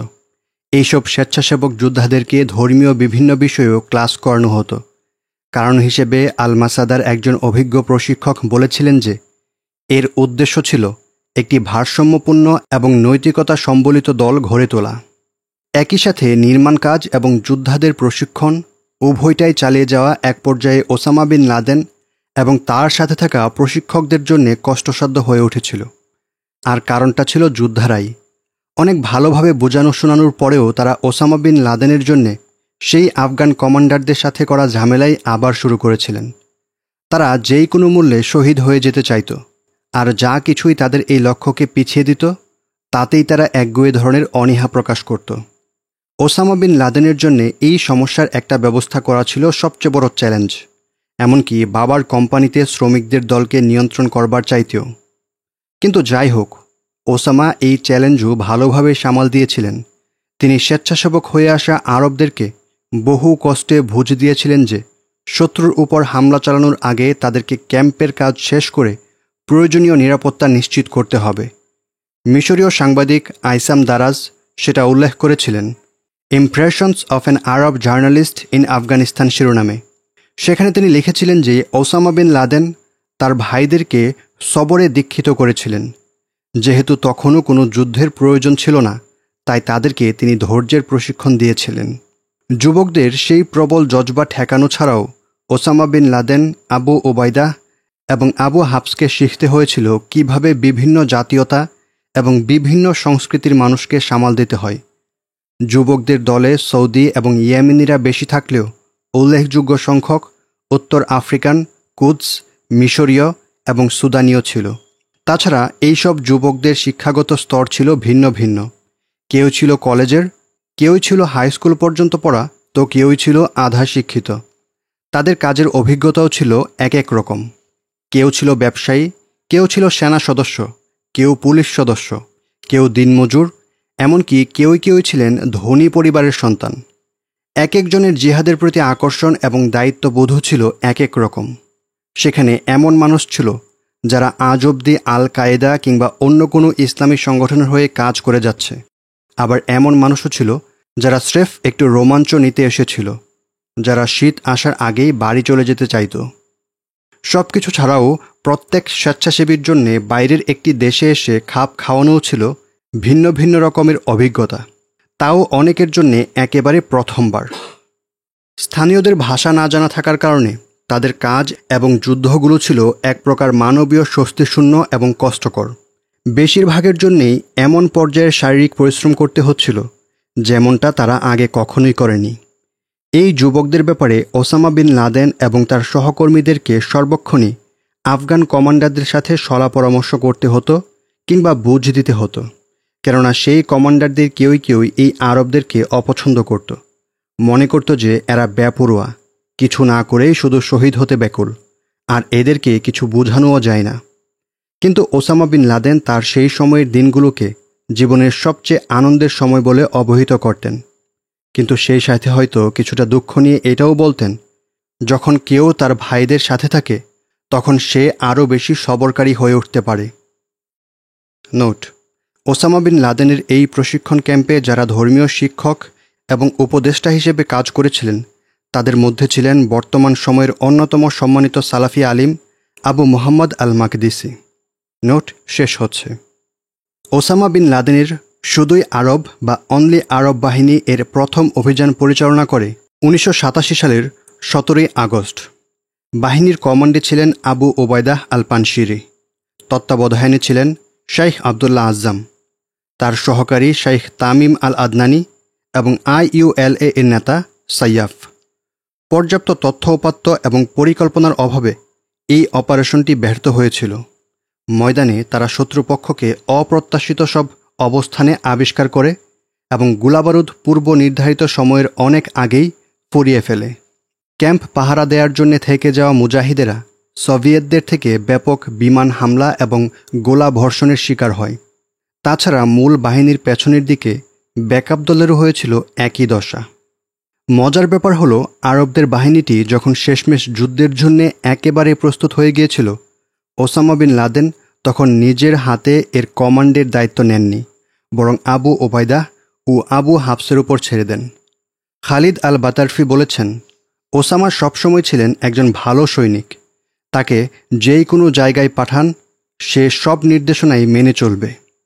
আর নিজের চোখে দেখা আইসাম দারাজ লিখেছিলেন যে জাজিতে ওসামা বিন লাদেন একেবারে সাধারণ সৈনিক হিসেবে যুদ্ধ করেছিলেন। স্টিভ কোল বলেন, জাজির যুদ্ধে বিন লাদেন নিজের উপর আসা দায়ভার থেকে সম্মানজনকভাবেই মুক্তি আদায় করে নিয়েছিলেন।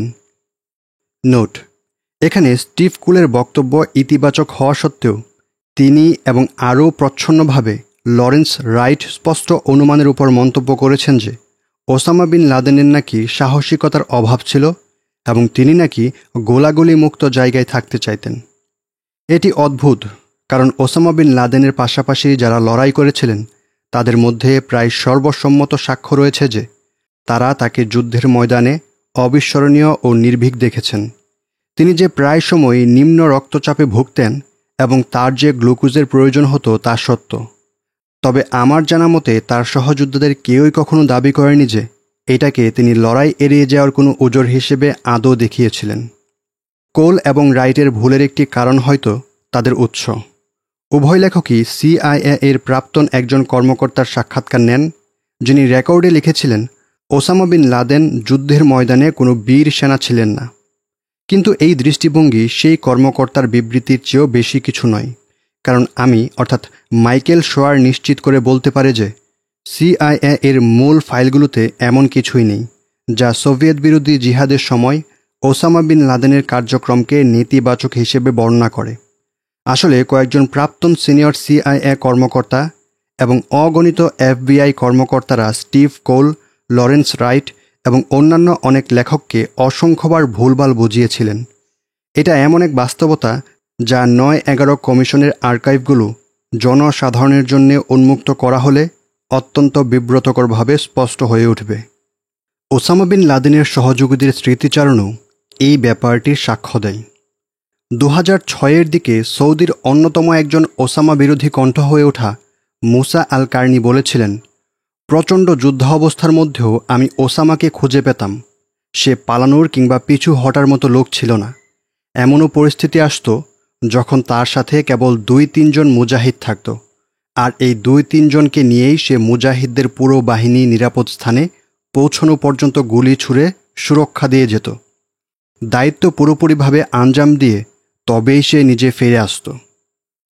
আইসাম দারাজ উপসংহার টেনেছিলেন এভাবে যে যুদ্ধের শেষে ওসামা বিন লাদেনের প্রভাবশালী ব্যক্তিত্ব স্পষ্ট হয়ে উঠেছিল। কারো কাছেই আর কোনো সংশয়ের অবকাশ ছিল না যে তিনি এখন দলনেতা হবেন। আমি যুদ্ধে তার কাছাকাছি ছিলাম, তাও অনেক মাস ধরেই। তিনি সত্যিই খুব সাহসী ছিলেন, আর এই কারণেই তিনি আফগান আরব সবার কাছেই সম্মানিত ছিলেন।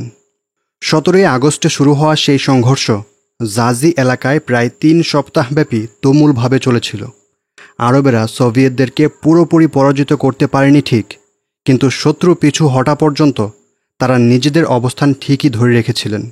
দিন শেষে ওসামা বিন লাদেন আর তার যোদ্ধারা এই লড়াই থেকে একদিকে আদর্শিকভাবে উদ্বুদ্ধ হয়েছিলেন, অপরদিকে প্রয়োজনীয় অভিজ্ঞতাও অর্জন করেছিলেন।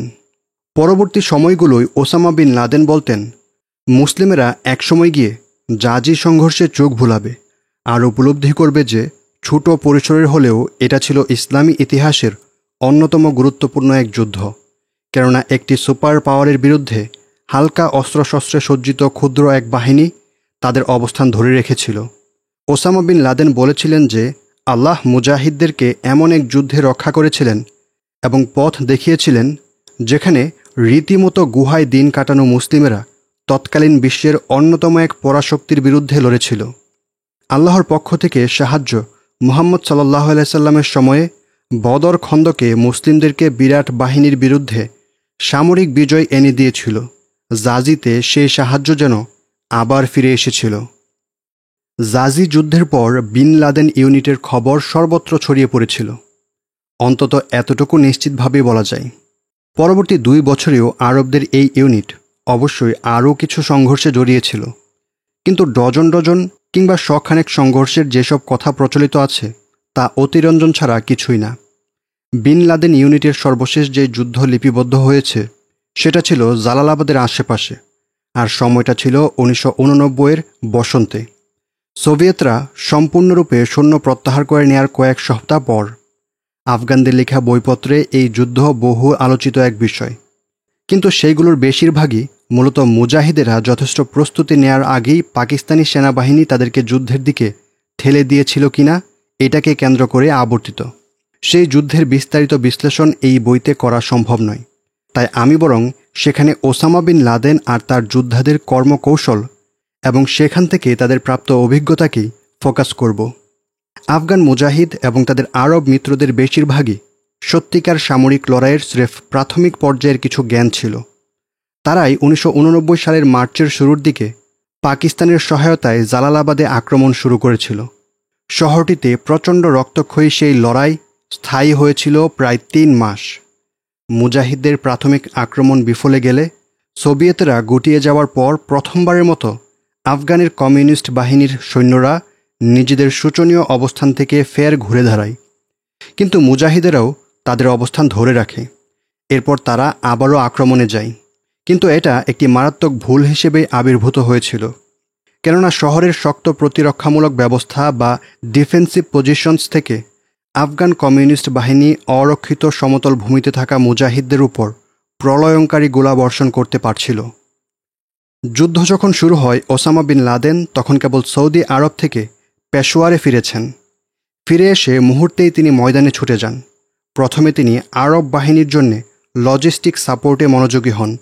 নিজের অর্থ দিয়ে পাকিস্তানে 30 টন অস্ত্র ও গোলাবারুদ কিনেন এবং সেগুলো ময়দানে পাঠানোর যাবতীয় ব্যবস্থা করেন। এছাড়াও তিনি জালালাবাদে একটি অস্থায়ী হাসপাতাল নির্মাণ করেন। ময়দানে মুজাহিদদের চলাচল ও গতি বাড়াতে গাড়ি এবং ছোট ছোট পিকআপ ট্রাক ক্রয় করে দেন। পরবর্তীতে যোদ্ধাদের একজন ওই গাড়িগুলোর অশেষ উপকারিতার কথা স্মৃতিচারণ করে বলেছিলেন, টয়োটা গাড়ি জিহাদের জন্য খুবই উপযোগী। এইসব ব্যবস্থা করার পর বিন লাদেন নিজেই ময়দানে নেমে যান। এমনকি শেষে পিছু হটার আগে বাহিনীকে কমান্ড করতে করতে জালালাবাদ এয়ারপোর্টের টারমাকে পর্যন্তও পৌঁছিয়ে গিয়েছিলেন। নোট: ইংরেজিতে টারমাক বিমানবন্দরের যেই জায়গায় বিমান সারিবদ্ধভাবে পার্ক করে রাখা হয়। জালালাবাদে ওসামা বিন লাদেন আহত হন। এর আগে জাজিতে আর সেবার জালালাবাদে তিনি যেই উপস্থিত সাহসিকতা এবং নেতৃত্বের পরিচয় দিয়েছিলেন, তা নাঙ্গারহার প্রদেশের আফগান কমান্ডারদের মধ্যে তার প্রতি শ্রদ্ধাবোধ এবং হৃদ্রতা গড়ে দিয়েছিল। এছাড়া তার কার্যক্রম সৌদিতেও তাকে সুপরিচিত করে তুলেছিল। তার বন্ধু ওয়াইল জুলাইদানের ভাষায়, সবাই ওসামাকে চিনতে শুরু করে। আফগানরা জালালাবাদে খুব বাজেভাবে হেরে গিয়েছিল। এর কারণ ছিল শত্রুপক্ষের গোলাবারুদ ও বিমান বাহিনী আর মুজাহিদ কমান্ডারদের একে অপরের মধ্যে সমন্বয়ের অভাব। পরাজয়ের জন্যে এই দুটো কারণ সমানভাবেই দায়ী ছিল। ব্যাপক ক্ষয়ক্ষতির শিকার হয়েছিল আরব আফগান দুই দলই। যুদ্ধ চলাকালীনই ওসামা বিন লাদেন আফগান যোদ্ধাদের সমন্বয়হীনতা লক্ষ্য করেন এবং তা কাটিয়ে ওঠার চেষ্টা করেন। পরবর্তীতে তিনি বলেছিলেন যে জালালাবাদের লড়াইয়ে 170-এর বেশি আরব যোদ্ধা শহীদ হয়েছিল, আর তা ছিল সেই সময় পর্যন্ত আরবদের সবচেয়ে বেশি ক্ষয়ক্ষতি। কিন্তু এটা বলার সাথে সাথে ওসামা বিন লাদেন এই স্বীকৃতিও দিচ্ছিলেন যে 13 বছরের জিহাদে সব মিলিয়ে 500-রও কম আরব শহীদ হয়েছিল, যেখানে একই সময়ে আফগানদের ক্ষেত্রে সংখ্যাটা ছিল কয়েক লক্ষ। তিনি বোঝাতে চাইছিলেন যে সোভিয়েতদের বিরুদ্ধে যুদ্ধটার জয় এসেছিল আসলে খালি পায়ের গরিব আফগানদের আত্মত্যাগেই। আফগান যুদ্ধে আরবদের তুলনামূলক কম ভূমিকার ব্যাপারে ওসামা বিন লাদেনের সেই অকপট সত্যের স্বীকারোক্তি বজায় ছিল। 1989 সালের একটি ভিডিও বার্তায় যখন তিনি মুসলিম যুবকদের উদ্বুদ্ধ করছিলেন, তখনও বলেছিলেন, মুসলিম বিশ্বের সর্বমোট জনশক্তির তুলনায় জিহাদে যোগ দেয়া বান্দাদের সংখ্যা এখনও খুবই নগণ্য। আরবদের সংখ্যাকে ফুলিয়ে ফাঁপিয়ে দেখানো কিংবা আফগানিস্তানের বিজয়কে আরবদের বিজয় হিসেবে চালিয়ে দেওয়ার বদলে এভাবেই তিনি সোভিয়েত বনাম আফগান যুদ্ধের বাস্তব একটি বিশ্লেষণ তুলে ধরেছিলেন। কিন্তু সে যাই হোক, আফগানদের বিজয় এটাই বাস্তব প্রমাণ ছিল যে নিষ্ঠাবান মুসলিমরা রীতিমতো পরাশক্তির বিরুদ্ধে জয়ী হতে পারে, তাও আবার তুলনামূলকভাবে নগণ্য সামরিক শক্তির অধিকারী হয়েও। 1989-এর পর থেকে ওসামা বিন লাদেন কাফিরদেরকে আদৌ হারানো সম্ভব কিনা তা নিয়ে আর কোনো সময় নষ্ট করেননি, বরং কিভাবে কাফিরদেরকে হারানো যায় সেই ব্যাপারে পূর্ণ মনোযোগ দেন। তার এবং তার সহযোদ্ধাদের আফগান যুদ্ধলব্ধ অভিজ্ঞতাকে কাজে লাগিয়ে কিভাবে মুসলিম জাতির চূড়ান্ত বিজয় আনা যায় সেই দিকে মনোনিবেশ করেন। বিশ্বাস: যেমনটা আগেই উল্লেখ করা হয়েছিল, ওসামা বিন লাদেন আফগানিস্তান থেকে এই বিশ্বাস দৃঢ় করে ফেরেন যে মুসলিমরা যথেষ্ট অধ্যবসায়ী হলে ইসলামের শত্রুদের বিরুদ্ধে আল্লাহ তার বিজয়ের ওয়াদা পরিপূর্ণ করে দেন। তিনি তার অল্প ধৈর্যের আত্মবিশ্বাসহীন সাথীদেরকে বলেছিলেন, হতাশাগ্রস্ত হবেন না ভাইয়েরা, হতাশ হয়ে যাওয়া গুনাহ। আফগানিস্তানে থাকতে তিনি বলতেন, আল্লাহ তাআলাই আমাদেরকে রাশিয়ানদের থেকে হেফাজত করেছেন। আল্লাহর উপর ভরসাই হল আমাদের শক্তির মূল উৎস। এইসব ট্রেঞ্চ আর সুড়ঙ্গ পথগুলো তো স্রেফ যথাসাধ্য সামরিক প্রচেষ্টা, যেই ব্যাপারে আল্লাহই আমাদেরকে নির্দেশ দিয়েছেন। কোনো সামরিক শক্তি তো প্রত্যেক যুদ্ধ জেতে না, আর মুজাহিদদের সামরিক পরাজয় তো স্রেফ আল্লাহর পক্ষ থেকে ধৈর্যের পরীক্ষা। 1999-এর দিকে তিনি ব্যাখ্যা করে বলেন, ইতিপূর্বে আল্লাহ তাআলা আমাদেরকে সবর করার এবং তিনি যা নির্ধারণ করেছেন তাই বরণ করে নেওয়ার তৌফিক দিয়েছেন। একজন সত্যিকার মুসলিম সাফল্যের সময় আল্লাহর শুকর করে, আর প্রতিকূলতার সময় ধৈর্য ধারণ করে। প্রশিক্ষণ।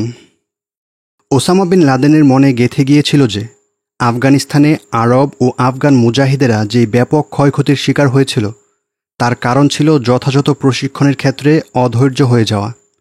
জাজি এবং জালালাবাদের ক্ষয়ক্ষতির পর তিনি সিদ্ধান্ত নিয়েছিলেন, প্রশিক্ষণ পূর্ণরূপে সমাপ্ত হওয়ার পরই কেবল মুজাহিদদেরকে অপারেশনে পাঠানো হবে। প্রশিক্ষণ ক্যাম্পে স্রেফ শাহাদতের তামান্নার উপরে প্রাধান্য দেওয়া হবে পেশাদারিত্বকে। তিনি যে তার এই সমস্ত লক্ষ্য অর্জনও করেছিলেন তা 1998-এর পর থেকে আল কায়দার অপারেশনগুলো দেখলেই বুঝে আসে। নোট: 9/11 হামলার মান তো সত্যসিদ্ধ। তাছাড়া ইরাকে আল কায়দার বিদ্রোহী যোদ্ধাদের আতর্কিত যুদ্ধ দক্ষতার এক চমৎকার বিশ্লেষণের জন্য দেখুন Stephen Biddle, Afghanistan and the future of warfare, implications for army and defence policy. আর 9/11-এর আগে ওসামা বিন লাদেনের আরব যোদ্ধাদের উচ্চ মান যেমনটা পরবর্তীতে তালেবান বনাম মাসুদ যুদ্ধে প্রদর্শিত হয়েছে, সেই সম্পর্কে দেখুন Roy Gutman, how we missed the story, page 188 to 190 and page 218। Note শেষ হচ্ছে। 2007 সালে বিন লাদেন আফগান এবং ইরাকি মুজাহিদদের উদ্দেশ্যে বলেছিলেন, আপনাদেরকে আপনাদের কাজে পারদর্শী হতে হবে, কেননা যেই বিষয়টা মুসলিমদেরকে হতাশা এনে দেয় আর কাফিরদেরকে আনন্দিত করে তোলে তা হলো অপারেশন বিফলে যাওয়া। আর সেটা হয় মূলত অপারেশনের আগে প্রস্তুতির কোনো না কোনো ক্ষেত্রে কমতি রয়ে যাওয়ার কারণে। হয়তো শত্রুর উপর যথেষ্ট নজরদারি হয়নি, হয়তো অস্ত্রশস্ত্র কিংবা গোলাবারুদ সংক্রান্ত প্রয়োজনীয় প্রশিক্ষণ, অভ্যাস কিংবা যোগ্যতার কমতি হয়েছে, হয়তো গোলাবারুদেরই যথেষ্ট ক্ষমতা যাচাই করে রাখা হয়নি, কিংবা এমনই কোনো একটি কারণে। আপনারা যখন একটি মাইনু পেতে রাখবেন সেটাও এমনভাবে করবেন যাতে আমেরিকার অন্তত একজন সৈন্য বা গোয়েন্দা হলেও আহত কিংবা নিহত হয়। নোট: অবশ্য ওসামা বিন লাদেন একই সাথে বুঝতে পেরেছিলেন যে তার এমন পরিপূর্ণ প্রশিক্ষণের দাবি অনেককে জিহাদকেই বিলম্ব করার অজুহাত দিতে পারে, কারণ প্রশিক্ষণ কখনোই নিখুঁত হয় না। তাই 1998 সালে ওসামা বিন লাদেন এটাও বলেছিলেন যে জিহাদের জন্য অপরিহার্য জনশক্তি ও উপাদান পাওয়া গেলে সাথে যতটা সম্ভব প্রস্তুতিমূলক প্রশিক্ষণ প্রদান করা আবশ্যক, কিন্তু প্রশিক্ষণ জিহাদ এড়ানোর অজুহাত হিসেবে ব্যবহার করা যাবে না। সহজে বুঝতে তিনি বলেছিলেন, অধ্যবসায় একটি মহৎ গুণ, কিন্তু যখন মুক্তি লাভের কোনো সুযোগ নেই তখন নয়। আর কুল কিনারাহীন প্রস্তুতি জিহাদ শুরুর ক্ষেত্রেই বিলম্ব করে এবং শত্রুকে কেবল শক্তিশালী ও অপরাজয় হতে সহায়তা করে। অর্থাৎ প্রস্তুতি এবং অপারেশন শুরুর মধ্যে ভারসাম্য করেই এগোতে হবে। নোট শেষ হচ্ছে। অভিজ্ঞতা। আফগানিস্তানে ওসামা বিন লাদেন শিখেছিলেন, কেউই সব লড়াই জেতে না। একদিন আমরা জিতি তো আরেকদিন হারি। মানুষ ভুল করে করেই শেখে। এটি হলো বান্দাদেরকে শেখানোর জন্যে আল্লাহর একটি পন্থা। জালালাবাদের যুদ্ধের পর আইসাম দারাজ স্মরণ করেছিলেন, তিনি যুবকদের মাঝে দাঁড়িয়ে বক্তব্য দিচ্ছিলেন এই বলে, এটা হতে পারে যে শত্রুরা মুজাহিদদের উপর সাফল্য অর্জন করেছে আমাদেরই ভুলের কারণে। আমাদেরকে অবশ্যই আমাদের ভুলগুলো থেকে শিক্ষা গ্রহণ করতে হবে, আর পরাজয় সত্ত্বেও আমাদের ভাইদের রকেট লঞ্চার, মর্টার এবং অন্যান্য গোলাবারুদ চালানোর অভিজ্ঞতা তো বেড়েছে। ওসামা বিন লাদেনের একসময়ের বডিগার্ড আবু জান্দাল, যিনি একসময় আল কায়দার সিনিয়র প্রশিক্ষকদের একজন ছিলেন, তিনি বলেছিলেন যে ওসামা বিন লাদেন আল কায়দার প্রশিক্ষণ যতটুকু সম্ভব কঠোর করতে চেয়েছিলেন। আফগানিস্তানে আল কায়দার আল ফারুক ক্যাম্পের ব্যাপারে আবু জান্দাল বলেছিলেন, সুস্পষ্ট সামরিক মূলনীতির ভিত্তিতে সেটিকে প্রতিষ্ঠিত করা হয়েছিল। সেটি ছিল এমন এক সামরিক কলেজ যেখানকার ছাত্রদেরকে কয়েক স্তরের প্রশিক্ষণ অতিক্রম করে গ্র্যাজুয়েশন করে সর্বশেষ কমান্ড পর্যায়ে আসতে হতো। আর সেই কমান্ডারেরা যেই কোনো জায়গায় মুজাহিদদেরকে সামরিক নেতৃত্ব দেওয়ার উপযোগী হয়ে যেত।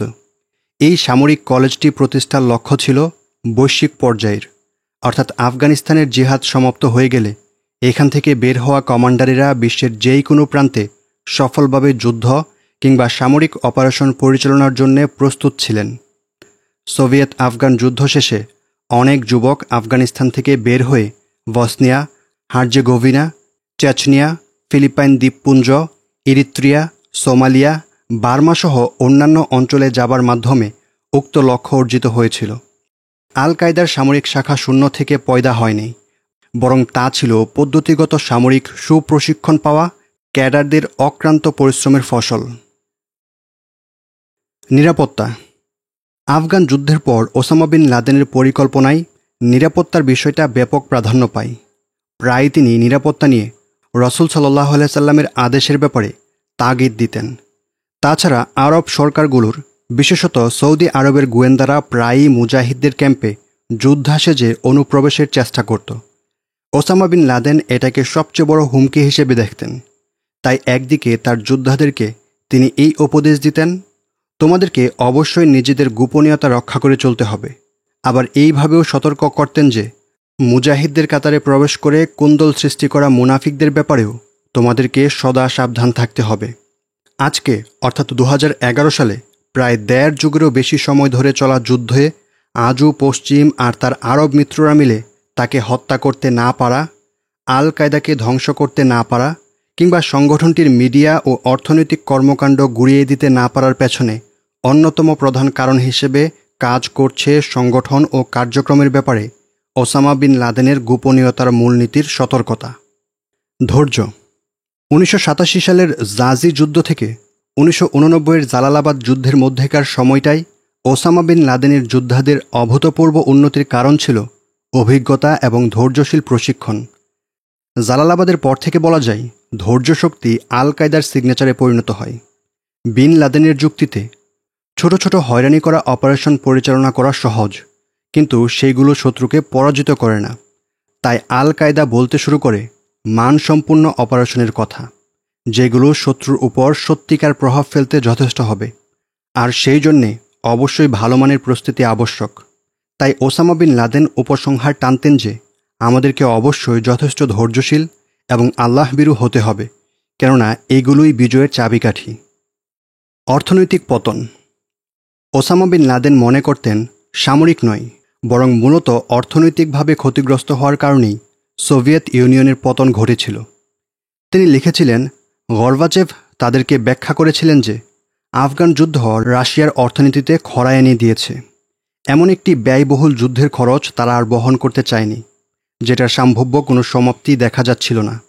এছাড়াও তিনি মনে করতেন সোভিয়েতের রেড আর্মি কেবল গোহারায় হেরেছিল তাই নয়, সাথে সোভিয়েতের উপর আফগান জিহাদের নিয়ে আসা অর্থনৈতিক খড়গ ওদের বস্তুবাদী কমিউনিস্ট আদর্শের উপরও এক দারুণ আঘাত ছিল।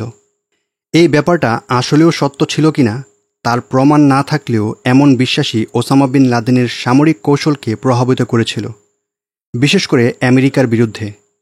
তিনি বলেছিলেন, আমরা গেরিলা যুদ্ধের এই কৌশলে অটুট থাকব যতদিন না আমেরিকা আল্লাহর ইচ্ছায় দেউলিয়া হয়ে যায়, আর নিশ্চয় আল্লাহর নিকট কিছুই অসম্ভব নয়। ওসামা বিন লাদেন আরও যোগ করেছেন যে আফগানিস্তানে আমেরিকা এবং সোভিয়েত আগ্রাসন তাদের নেতাদের একগুঁয়েমির দিক থেকে একই রকম। তিনি 2007 সালে আমেরিকানদের উদ্দেশ্যে এক বক্তব্যে বলেছিলেন, আমি আপনাদেরকে একটি সত্যের দিকে দৃষ্টি আকর্ষণ করতে চাই, আর তা হল সোভিয়েত ইউনিয়নের পতনের মূল কারণ ছিল তাদের নেতা ব্রেজনেভ। সে ছিল অনর্থক অহংকারী এবং সত্যকে স্বীকার করতে নারাজ। আফগানিস্তানে সোভিয়েত আক্রমণের প্রথম বছর থেকেই রিপোর্টগুলো ইঙ্গিত দিয়েছিল যে সোভিয়েতেরা যুদ্ধে হেরে যাচ্ছে, কিন্তু ব্রেজনেভ বিষয়টি মেনে নিতে অস্বীকৃতি জানিয়েছিল, যাতে করে পরাজয়ের দায় তার নিজের উপর গিয়ে না পড়ে। যদিও পরাজয় অস্বীকার করাটা সত্যের কোনো পরিবর্তন করে না, যতক্ষণ না বিজ্ঞ লোকেরা এ নিয়ে উদ্বিগ্ন হয়, বরং এমন অস্বীকার সমস্যাকে আরও তিক্ত করে তোলে এবং ক্ষয়ক্ষতির পরিমাণ বাড়ায়।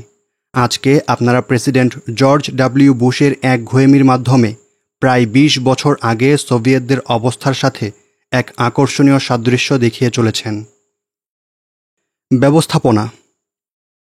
ওসামা বিন লাদেন তার পরিবারের কনস্ট্রাকশন ব্যবসা থেকে প্রাপ্ত ম্যানেজমেন্ট বা ব্যবস্থাপনার অভিজ্ঞতা প্রথমে আল মাসাদার যোদ্ধাদেরকে সংগঠিত করতে কাজে লাগিয়েছিলেন, আর তারপর সেই অভিজ্ঞতা তিনি আল কায়দায় নিয়ে আসেন। সৌদি আরবে থাকাকালীন সময়ে ওসামা বিন লাদেন সরাসরি মানুষদের সাথে নিয়ে কাজ করেছিলেন ঠিক, কিন্তু পরবর্তীতে আল মাসাদার এবং আল কায়দার ক্ষেত্রে এসে তিনি মনস্থির করে নিয়েছিলেন, আমরা তো আগে সৈন্য ছিলাম না, আমরা ছিলাম সাধারণ নাগরিক। তাই তিনি তাদেরকে কিছু সামরিক উপাদান মেশানো একটি ব্যবসা প্রতিষ্ঠানের মতো পরিচালনা করেছিলেন।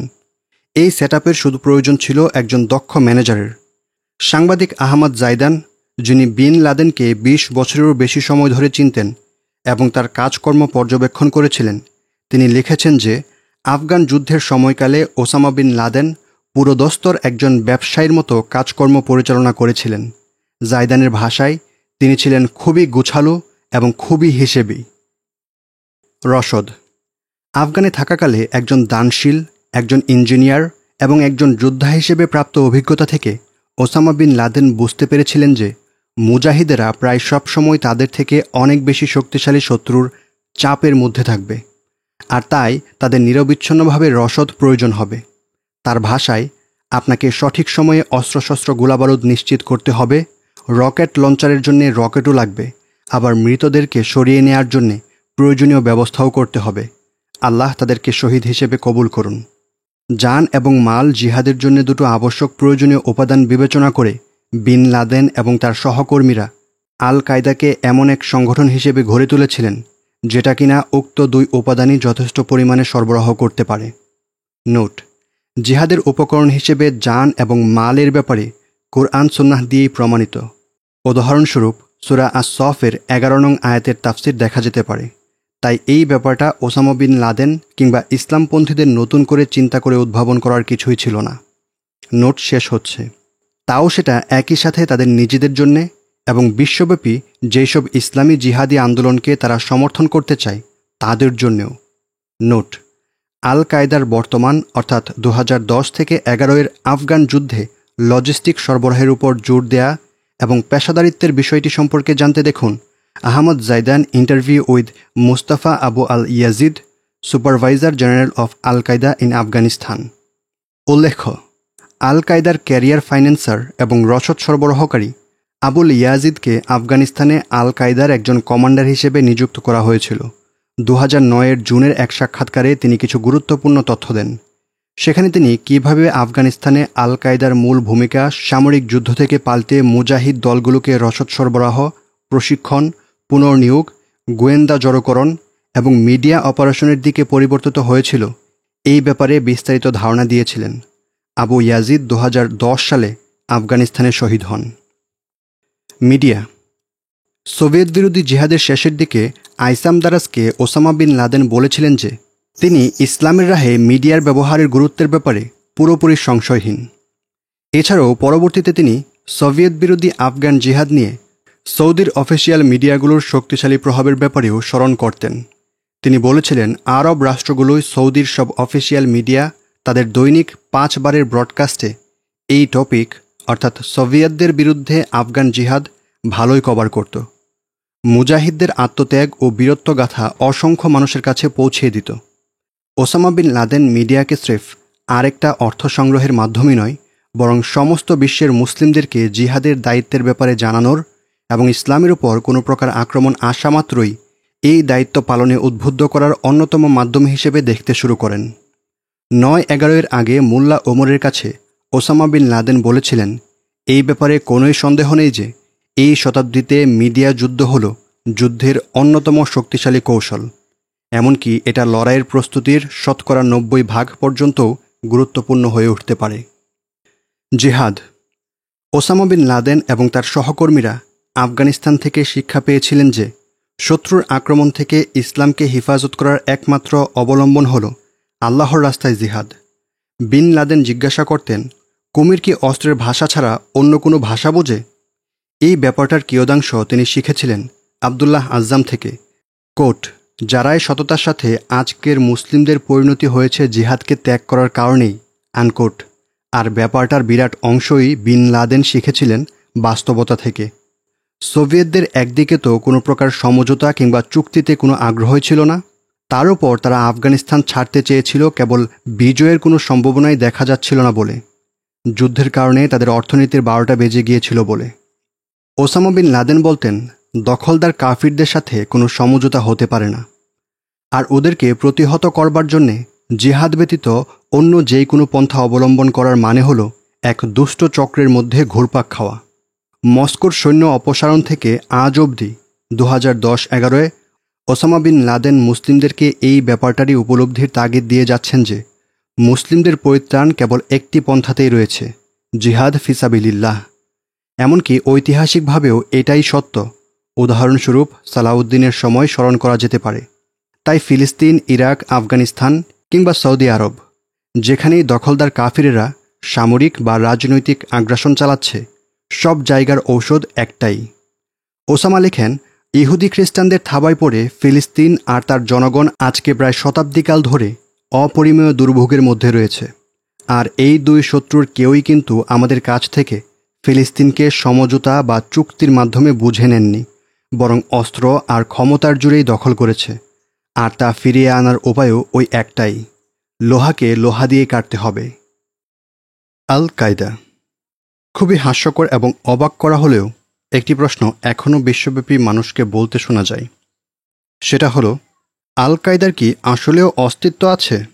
আফগানিস্তান এবং ইরাকের ব্যাপারে বের হওয়া যাবতীয় ডকুমেন্ট, সংগঠনটি ত্যাগ করা জামাল আল ফাদল এবং আবু জান্দালের সাক্ষ্য, ওসামা বিন লাদেন এবং তার সহকর্মীদের যাবতীয় কথা ও কাজ এবং তাদের ব্যাপারে মিডিয়ার সব কভারেজ, এই সব কিছু সামনে রাখলে আল কায়দার অস্তিত্বের ব্যাপারে প্রশ্ন তোলা নিতান্ত মূর্খতা বলেই ধরা দেয়।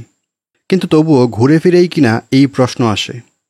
জেমস বুর্ক তার আল কায়দা casting A shadow of terror বইয়ে আল কায়দার সম্পৃক্ত থাকা সম্ভাব্য প্রায় সবগুলো ঘটনা নিয়ে খুঁটিয়ে খুঁটিয়ে বিশ্লেষণ করার চেষ্টা করেছেন। সাধারণভাবে বললে অবশ্যই যেই সমস্ত ঘটনার সাথে আল কায়দার নাম জড়ানো হয় তার সবগুলোই আল কায়দার কাজ ছিল না। তাই এই ব্যাপারে জেমস ঠিকই বলেছেন বলা যায়। কিন্তু তিনি প্রবীণ ন্যারেটিভ অনুসরণ করে আল কায়দাকে আবহমানকাল ধরে চলে আসা স্রেফ আরেকটি সাধারণ সন্ত্রাসী সংগঠন হিসেবে মূল্যায়ন করেছেন, যা একেবারে ডাহা ভুল। প্রশ্ন আসতে পারে, আরও কত একাডেমিক আল কায়দার অস্তিত্বকে অস্বীকার করতে চেয়েছেন?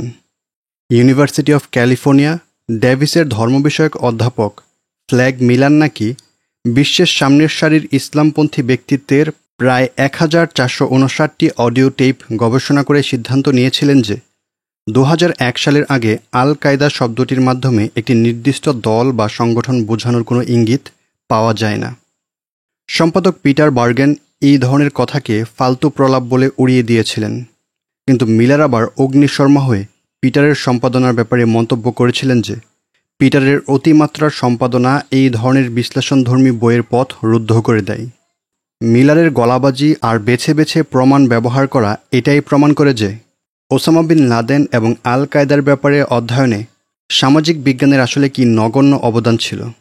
আর সবশেষে ইসলামিজম বিষয়ের অভিজ্ঞ ব্যক্তিত্ব জিল কেপলার লিখেছেন, আল কায়দা নাকি একটি কাল্পনিক সংগঠন। সত্যিই কি এর অস্তিত্ব আছে? আমার সোজাসাপটা উপসংহার হলো, অবশ্যই আল কায়দার অস্তিত্ব রয়েছে। এটি ওসামা বিন লাদেন এবং তার সহযোদ্ধারা গড়েছিলেন এবং আজও এর কার্যক্রম চালু রয়েছে। আর আমি এটাও বিশ্বাস করি যে জেমস বুর্ক, ফ্ল্যাগ মিলার কিংবা জিল ক্যাপলের মতো লোকেরা আল কায়দার অস্তিত্ব খুঁজে পায়নি, কারণ তারা আসলে পুরনো ধাঁচের কোনো জঙ্গি সংগঠন খুঁজে ফিরছিল। অথচ আল কায়দা মোটেও সেরকম কিছু নয়। এমনকি এই সংগঠনটি স্টিভ কোল এবং লরেন্স রাইটের বর্ণিত শহীদ হওয়ার জন্য অপেক্ষা করা গোঁড়া ধর্মগোষ্ঠী কিংবা মৃত্যু পূজারী ধরনের কিছুই না। 1988-তে আল কায়দা প্রতিষ্ঠা করার সময় ওসামা বিন লাদেন সহ সংগঠনটির অন্যান্য প্রতিষ্ঠাতাদের লক্ষ্য উদ্দেশ্য কী ছিল? প্রথমত, তারা আফগান যুদ্ধ পরবর্তী সময়ে বিশ্বব্যাপী জিহাদি আন্দোলনের ধারা বজায় রাখতে চেয়েছিলেন। আফগান জিহাদের বহুজাতিক অর্থাৎ মুসলিমদের অংশগ্রহণের ধারণাটা ছিল তুলনামূলকভাবে শেষ পর্যায়ে। আল কায়দার পথ চলা শুরু হয়েছিল রেড আর্মির পরাজয়ের পর এই বহুজাতিক মুসলিমদের মধ্যে জিহাদি চেতনাকে জীবন্ত করে রাখার উদ্দেশ্যে। প্রথম দিকে এই সংগঠনের কাজ ছিল বিভিন্ন মিডিয়া কার্যক্রম এবং ছোট বড় সামরিক অপারেশনের মাধ্যমে জিহাদে সহায়তা করা এবং বিশ্বের নানা প্রান্তে সমমনা মুসলিমদেরকে প্রয়োজনীয় সমর্থন সহযোগিতা দেয়া। সর্বোপরি আল কায়দার উদ্দেশ্য ছিল এমন এক ঘাঁটি বা বেজ হওয়া যেখান থেকে গোটা উম্মার মধ্যেকার ইসলামী আন্দোলনসহ সম্ভাবনাময় অনুগতদেরকে সংগঠিত করা হবে, প্রয়োজনীয় প্রশিক্ষণ দেয়া হবে, অর্থায়ন করা হবে এবং সাধারণভাবে জিহাদে উদ্বুদ্ধ করা হবে। ওসামা বিন লাদেন নিজেই ব্যাখ্যা করে দিয়েছিলেন যে আল কায়দা গড়া হয়েছিল মানুষদের মধ্যে জিহাদকে আল্লাহর ইবাদতের মর্যাদায় ফিরিয়ে আনতে। তিনি জোর দিয়ে বলতেন, এটা সমস্ত মুসলিমদের জন্য উন্মুক্ত একটি সংগঠন, শুধু আরবদের মধ্যে সীমাবদ্ধ নয়। কিন্তু সাথে তিনি এটাও মানতেন যে বর্তমান বিশ্বে এই ব্যাপারটা করার চেয়েও বলা সহজ। তার ভাষায়, মানুষ আজকাল ইসলামকে সহজ সরলভাবে উপস্থাপন করলেও বাস্তবে উম্মার বিভিন্ন জায়গায় সাংস্কৃতিক ভিন্নতা অনেক বেশি। তাই তিনি খুবই তাগিদ দিয়ে বলতেন যে এমন পার্থক্যগুলো অবশ্যই অপ্রাসঙ্গিক হতে হবে, কারণ আল্লাহর চোখে গোত্র বর্ণ নির্বিশেষে সব মানুষই সমান। তিনি মানুষের মূল্যায়ন করেন তাকওয়া অর্থাৎ আল্লাহ ভীতি এবং সৎ কাজের ভিত্তিতে। ওসামা বিন লাদেন ঘোষণা করেছিলেন, আল কায়দায় বর্ণ বা গোত্রের ভিত্তিতে কোনো রকম বৈষম্যের জায়গা নেই। আমরা একে অপরের সাথে তাকওয়া এবং আমলদারিতার ভিত্তিতে আচরণ করি, কারণ আমরা এক উম্মাহ, আমাদের কিবলাও একটিই। এই সমস্ত লক্ষ্য পূরণে ওসামা বিন লাদেন আল কায়দাকে গড়েছিলেন আফগানে তার চিরচেনা সশস্ত্র দলগুলোর আদলেই। তৎকালীন বিশ্বের সব ইসলামী দলের মধ্যে আফগানের বাহিনীগুলোই ছিল সামরিকভাবে সবচেয়ে উন্নত, আর এইগুলোর মধ্যে ছিল ইউনুস খালিসের হিজবে ইসলামী, জালালউদ্দিন হাক্কানির সশস্ত্র সংগঠন, আব্দুর রাসুল সাইয়াফের ইসলামিক ইউনিয়ন এবং গুলুবুদ্দিন হেকমতিয়ারের হিজবে ইসলামী। পশ্চিমা বিশ্লেষণগুলোই যেই একটি মূল পয়েন্ট সর্বদা হারিয়ে যায়, সেটা হলো ওসামা বিন লাদেন কিংবা তার সহকর্মীদের কারো উদ্দেশ্যই কিন্তু একটি জঙ্গি বাহিনী গঠন করা ছিল না, বরং তারা চেয়েছিলেন এমন একটি সশস্ত্র বিদ্রোহী সংগঠন প্রস্তুত করা যারা সবসময় নিজেদের সাথে তুলনামূলকভাবে অনেক বেশি শক্তিশালী শত্রুর আঘাত সহ্য করে টিকে থাকতে পারবে। আল কায়দা কি একটি বিদ্রোহী সংগঠন নাকি এক জঙ্গি বাহিনী? এখানে এই দুইটি আলাদা বিশ্লেষণ স্রেফ ভিন্ন শব্দের খেলা নয়, বরং এই দুয়ের মধ্যে মৌলিক কিছু পার্থক্য রয়েছে। একদিকে জঙ্গি সংগঠন হয় খুবই ক্ষুদ্র, খুবই গোপন। এদের লক্ষ্য থাকে প্রচারণা, বিজয় না। এরা কিছুটা ক্ষতিকর হয় ঠিক, কিন্তু একেবারে জাতীয় পর্যায়ের হুমকি হয় না, আর খানিক সামরিক মনোযোগ দিলেই এরা উবে যায়। অন্যদিকে সশস্ত্র বিদ্রোহী সংগঠন হয় তুলনামূলক অনেক বড়। তারা গোপনীয়তা আর মিডিয়া প্রোপাগান্ডার একটি ভারসাম্য বজায় রাখে। তাদের লক্ষ্য ও উদ্দেশ্য থাকে চূড়ান্ত বিজয়। এমনকি তাদের বিজয়ের সংজ্ঞাও থাকে সুনির্দিষ্ট। তারা জাতি রাষ্ট্রের জন্য সত্যিকারের হুমকি স্বরূপ হয় এবং তারা নিজেদের কাজের ধারাবাহিকতা বজায় রাখতে এতই দৃঢ় ও মনোযোগী হয় যে না তারা সময়ের ব্যবধানে ক্ষয়ে যায়, না কিছু সামরিক সংঘর্ষেই তাদেরকে বিলীন করে দেয়া যায়। এর ওপর ওসামা বিন লাদেন তার এই সংগ্রামে এক নতুন মাত্রা যোগ করেছিলেন। সেটা হলো ইতিহাসের অধিকাংশ সংগ্রামকেই যেখানে কোনো একটি নির্দিষ্ট জমিনে আবদ্ধ থাকতে দেখা যায়, সেখানে আল কায়দা প্রথম বিশ্বব্যাপী বিস্তৃত এক সশস্ত্র সংগ্রামের নাম। সূচনা লগ্নে সংগঠন হিসেবে আল কায়দার মৌলিক 4টি উপাদান ছিল। প্রথমটি হল সামরিক উপাদান। এর অন্তর্ভুক্ত ছিল একাকী কিংবা ছোট ছোট দল আকারে নিজ সৈন্যদের প্রয়োজনীয় প্রশিক্ষণ, উপদেশ ইত্যাদির ব্যবস্থা করা, যাতে কাশ্মীর, তাজিকিস্তান, মিন্দানাও এবং পরবর্তীতে চেচনিয়া সহ যেই সব অঞ্চলে ইসলামপন্থীরা সশস্ত্র যুদ্ধে লিপ্ত ছিল সেই সব জায়গায় সৈন্য দিয়ে সাহায্য করা যায়। সামরিক উপাদানের মধ্যে আরও গুরুত্বপূর্ণ ছিল আফগানিস্তানের ক্যাম্পগুলোয় অনাফগান মুসলিমদের নিরবিচ্ছিন্ন প্রশিক্ষণ অব্যাহত রাখতে অভিজ্ঞ প্রশিক্ষক সরবরাহ করে যাওয়া। মজার ব্যাপার হলো সংগঠনটি তখনও তার সৈন্যদেরকে নিজেদের প্রধান প্রধান টার্গেট তথা আমেরিকা, ইসরায়েল কিংবা আরব শাসকদের বিরুদ্ধে সংঘর্ষে নামিয়ে দেয়নি। 1988 থেকে 1989 সময়টায় আল কায়দা নিজের জন্য আলাদা করে যুদ্ধ চায়নি। আল কায়দার দ্বিতীয় সাংগঠনিক উপাদান ছিল অর্থ সংগ্রহ, বাজেট নির্ধারণ ও বণ্টন থেকে শুরু করে যাবতীয় অর্থনৈতিক ও ব্যবস্থাপনা সংক্রান্ত কার্যক্রম। অস্ত্রশস্ত্র ক্রয়, প্রয়োজনীয় কাগজপত্র ও হিসেব নিকেশ রাখা, প্রয়োজনীয় রসদ সরবরাহ বজায় রাখা ইত্যাদি ছিল এই উপাদানের অন্তর্ভুক্ত। 1988 সালের সেপ্টেম্বরে যখন আল কায়দা অপারেশন শুরু করে, সেই সময়ে আল কায়দার 15 জন প্রতিষ্ঠাতাদের মধ্যে 9 জনই নাকি ছিলেন ব্যবস্থাপনা বিশেষজ্ঞ বা অ্যাডমিনিস্ট্রেটিভ স্পেশালিস্ট। তৃতীয় উপাদানটি ছিল ধর্মীয় কার্যক্রম, কোনো ফতোয়া দেয়া, সৈন্যদের জন্য প্রয়োজনীয় ধর্মীয় প্রশিক্ষণের বা দার্সের ব্যবস্থা করা ইত্যাদি। আর চতুর্থ উপাদানটি ছিল মিডিয়া উইং। এটা গড়া হয়েছিল এমকে এর মিডিয়া শাখার আদলে। আর এই সবগুলো উপাদানের যাবতীয় কার্যক্রম তদারকি করা হতো একটি শূরা পরিষদের মাধ্যমে, যার প্রধান ছিলেন ওসামা বিন লাদেন। পরবর্তীতে সিদ্ধান্ত হয় যে আল কায়দা তার নিজস্ব সামরিক অভিযান শুরু করবে। তাদের প্রথম অপারেশনটা ছিল 1992-এর ইয়েমেনের আদেনে আমেরিকার সৈন্যবাহিনীর উপর হামলা। সেই সময় আরও উচ্চ পর্যায়ের একটি সামরিক কমিটি গঠন করা হয়েছিল। এই কমিটির প্রধান দায়িত্ব ছিল আল কায়দার অপারেশনগুলোর জন্য প্রয়োজনীয় সামরিক সহায়তা প্রদান করা। সাংবাদিক খালিদ আল হাম্মাদির কাছে আবু জান্দালের দেয়া সাক্ষাৎকার অনুসারে সেই কমিটির আরও দায়িত্ব ছিল প্রয়োজনীয় অর্থ সরবরাহ, পরিকল্পনা তৈরি করা ইত্যাদি। বিভিন্ন ভূমির অপারেশনগুলো পরিচালনা করতেন স্ব ভূমির ব্যাপারে দক্ষ কমান্ডারেরা। সেই 1988 থেকেই আল কায়দার অপারেশনের পন্থা মোটামুটি একরকমই ছিল।